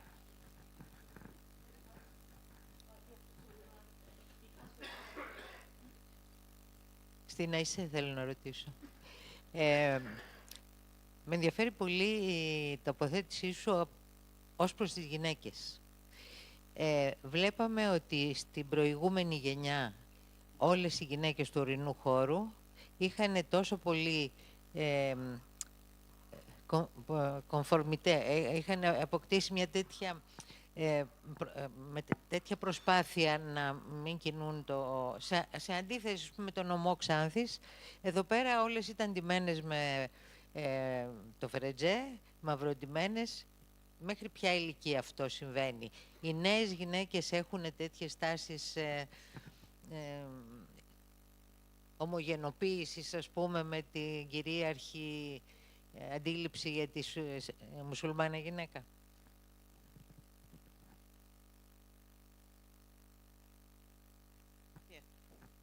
Türkçe cevap vereceğim. Okay. Δύο πράγματα πολύ σύντομα. Το πρώτο, όταν είχα πάει πρώτη φορά στα Χίλια, όταν είχε περάσει κάπως στα χέρια των Σουνιτών, ρώτησα γιατί Χίλια, αφού το υψόμετρο είναι διαφορετικό. Και μου είπαν ότι προφανώς είναι από το κύριο Ζεκίνης, μάλιστα τότε, είναι από το προφήτη της Ηλίας, τον οποίο αναφερθήκατε προηγουμένως. Το όνομα Χίλια προέρχεται από το Ηλίας. Το δεύτερο, δεν ξέρω αν κανείς από εσάς που συχνάζετε και τις περιοχές έχει ασχοληθεί με τον αρχικό προορισμό του τεμένους Βαγιαζή, του μεγάλου τεμένους του Δημοτήχου, το οποίο, αν προβληματίσει και κάποιος, αν δεν ήταν ο αρχικός προορισμός τέμενος. Αυτό το λέω πριν από όλα γιατί όταν είχα πρωτοπάει, όταν άρχισα να δουλεύω εκεί το 1975, σωζόταν ακόμη μια τοιχογραφία πάνω από την κεντρική πύλη εσωτερικά, στο εσωτερικό του τεμένους, μια τοιχογραφία στην οποία υπήρχαν φιγούρες ανθρώπινες. Κάτι που είναι ασυνήθιστο για τα τέμενος και ήταν τα πρώτα χρόνια που κυριαρχεί το σουνίτικο δόγμα και αφιερώθηκε στο Βαγιαζή, το ονομάζεται και το Βαγιαζή που ήταν γνωστό φιλικά προσκύμενο με Μερακλής, Γλεντζές κτλ. Δεν ξέρω αυτό θέλω να αναφέρω. Και κτίζεται το τζαμί τα πρώτα χρόνια μετά τους εμφύλιους πολέμους ανάμεσα στα παιδιά του Βαγιαζή, γύρω στα τέλη της δεύτερης δεκαετίας του 15ου αιώνα. Τώρα ο Σελίμ, αυτός, ο διάδοχος του Βαγιαζή, δεν ξέρω αν είναι αυτός που πολέμησε με τον Ισμαήλ από την Περσία, τότε που οι Μπεκτασίδες, ενώ όλοι έλεγαν θα περίμεναν να συνταχθούν με τον Σιήτη Ισμαήλ, συντάχθηκαν με τον Σουνίτη, με τον Σελίμ, ο οποίος είχε ασπαστεί το Σουνίτικο δόγμα. Είναι μια, εντάξει, μια άλλη ιστορία. Λοιπόν, kendimi en iyi Türkçe'de ifade ettiğim için Türkçe'ye geçiyorum. Kusura bakmayın, yapacak bir şey yok. En son son sorudan başlayarak cevaplamaya çalışacağım. Profiti İlya'ya benzetti sanırım. Seçeğin Hilya, İlya yani kelimelerin birbirine benzerliğinden yola çıkarak profiti hayatımda ilk defa duydum bunu. Belki siz yaş olarak benden büyüksünüz, duymuş olabilirsiniz ama gerçekten bunu hayatımda ilk defa duydum.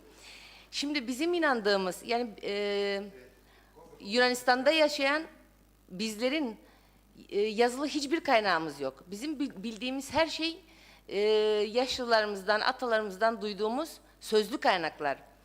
Bizim inancımıza göre yani bize öğretildiğine göre bizim bildiğimiz şey ilk kez o güreşler Arakçılar diye bir bölgede yapılıyordu. Burada bahsetmiştim. Orası şu an Bulgaristan, Yunanistan tam sınır bölgesinde. Yani yüzyıllardır orada yapılmış. Yunanistan'la Bulgaristan sınırları belirlendikten sonra şimdi Hilya biz yani Türkçe söylerken seçek bir de mesela Türkçe konuşanlar onu seçilmişe benzetmiş. Şimdi böyle bir şey var. Türkçe evet. O zaman sıraya mı? Ben aldım başımı gittim. Sorry. So it was so Ayşe was mentioning that these are actually yeah. No, I wasn't listening to translate. I was actually trying to learn. Yok. Şimdi abi ilk başta anladığımı söyleyeyim. So Ayşe was mentioning that this is the first time she learned.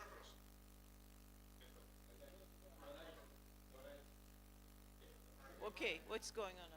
Okay, so this was the first time actually she used this kind of comparison between Ilya and Elia.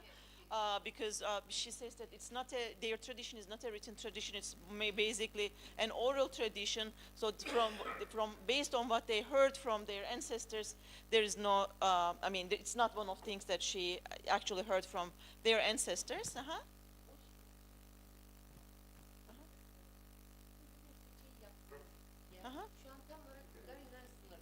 Okay, so where they have performed Seçe is actually on the border of Bulgaria and Greece.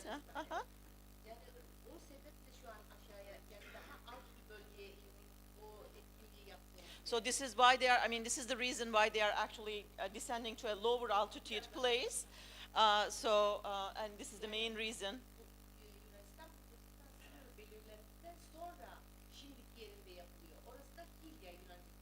Okay, so it's actually more recent change based on what she said. After the fixing of the border between Bulgaria and Greece, this place became the where they perform.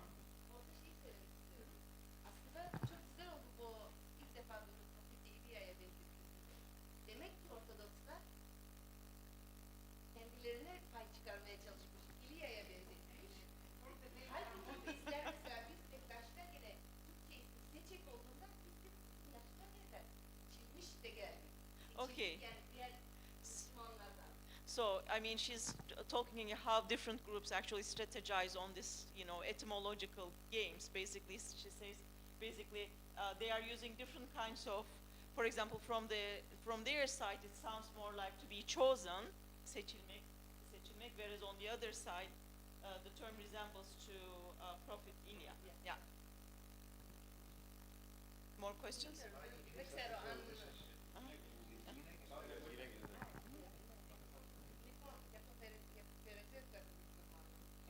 So yavaş. Okay.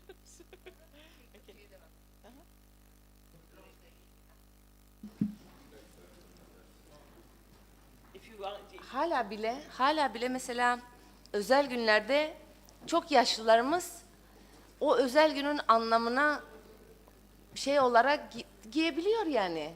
Giyiyor. Hepsi çıkarmadı feraceleri. Yani hala kadınlar kullanıyor bunu. Çok yaşlılarımız ama gençlerde yok artık. Yeah, so the older ones actually, some older women uses ferace for their very special days, so they can choose that. But it's a personal thing, and it's mostly with the older generation. Ama şimdi saçı görünmemiş. Yani Bektaşi Sufizmi böyle detaylarla ilgilenmiyor. Whether it shows hair or not, this is not within the domain of Bektashi Sufism. So we don't really care whether it shows the hair on it. Bizim atalarımız Bektaşiler Feraceleri de bezleri de başkaları için takmışlar. Kendileri kendi inanışları için değil. Yani başka bir şey Oh, söylemek okay, istemiyorum. so our community wore the ferace for other people. It's not within, it doesn't come out of its own tradition. So it's more like to satisfy the expectations coming from outside, and it's not an inner tradition, if I understood it correctly. Artık buna gerek yok yani. Okay. Πολύ κομπλικέ είναι η ερώτηση. Ναι. Όλοι μαζί θα δούμε πώς θα γίνει μετά από εδώ τα πράγματα. Μέχρι τώρα, ό,τι και να είναι, ήρθε. Με δυσκολίες βέβαια. Bazı şeyler hoşumuza gitti. Devam et Zeynep. Devam mı? Tamam. Γιατί Rahat etmiyorum. yani bu gerek boşanmalar olsun, yani toplumu ilgilendiren her aşamada tamamen sünni inanış gibi yapmamızı beklediler. Yaptık mı? Yapmadık. Kendi içimize hallettik meseleyi. Okay, so all the issues that concern the civil law, civil matters like divorce and other, I assume other issues as well, they were expected, I guess, do you refer to here to Sunni communities? Here when you, or the Greeks? Do you want to clarify or do you want to leave it? Bizim için ikisi de yabancı. Okay, for us, both of them are distant foreigners. So both the Greeks and the Sunni population are actually expected them to, you know, fit within the Sunni tradition, to act according to that. Expected Bektashis to that. But what we did, perhaps outwardly they didn't do, you know, much, but internally they took care of their own matters at hand. And they basically run these matters, solve these matters according to their own tradition. Yani Bektaşiler pratik zekaya sahip bir insan diye düşünüyorum. Kendi aralarında maalesef hallettiler şimdiye kadar. Önemli olan bundan sonra ne yapacağımız. So they had to be somewhat creative, and she says we are basically, you know, creative, kind of street smart when it comes to these matters. And so far we managed to, you know, do matters in a way that we didn't kind of betray our own tradition. We could sustain it, but also seen from outside that we are conforming to their expectations. Seyyid Ali Sultan dergahında ikrarlı bir canın boşanması öyle kolay bir şey değil yani, onu da söyleyeyim. Yani bütün toplumdan bir şekilde, hayır toplum kabul eder şey değil ama yani sonra müsahiplik işi karışıyor. Onunla müsahip, o onun rehberi, yani çok tercih etmiyoruz. So basically divorce is especially for the initiated ones that has gone through the initiation in Bektashis who has been initiated and have musahip, so you know birthday brothers, and so they basically the integral part of the system.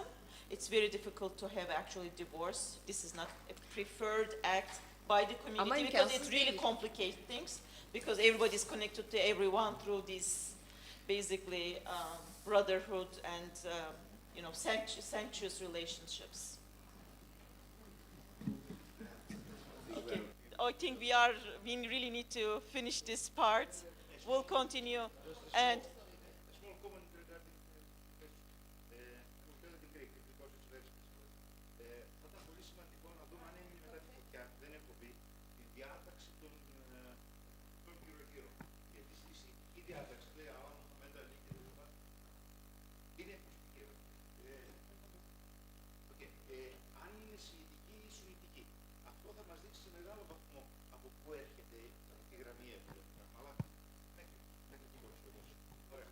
okay. Yeah, now the very last speaker that is going to just... Yeah, go ahead. Since we are all tired and the time has passed, I will just show you a program that has started some years ago, but coincide also in some way with our presentation, because all this tangible and intangible cultural testimony that exists in the region and is of course about the Bektashis, but also about Islam and Christianity, and also the Jewish traces that remain in Eastern Macedonia and Western Thrace. We have tried through a European program that was sponsored and is all now at the end, to mark them and to find a technological instrument how to show all this to the museums and the schools of the future without any judgment, by collecting cultural and intangible also cultural heritage. And we really thank the communities, all the communities, that they accepted us. We went for a long time, we make interviews, and we finally, I will show you, you can see the homepage is in English and also in Turkish and also in Greek, but I will show you the short video that is for the Rousasteke, and of course we can make, someone can make everything that he wants, and this can be touched by the visitors. And this is the nice thing. And from children from 2 years old until old men and ladies until, I don't know, more than 80s.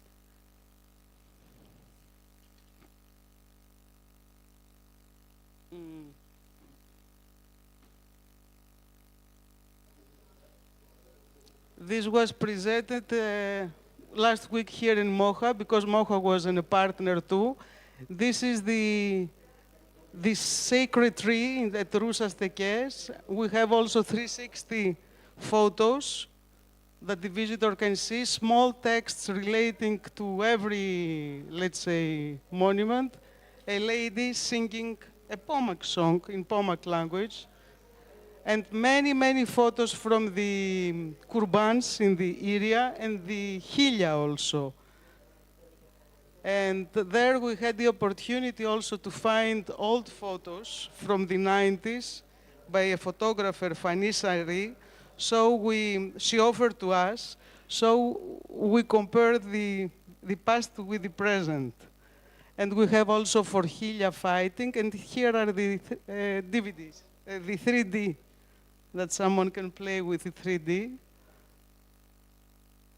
So if you go within the page, you can see much more, let's say, examples with Jewish also, objects and thematic eras, Muslims and Christians.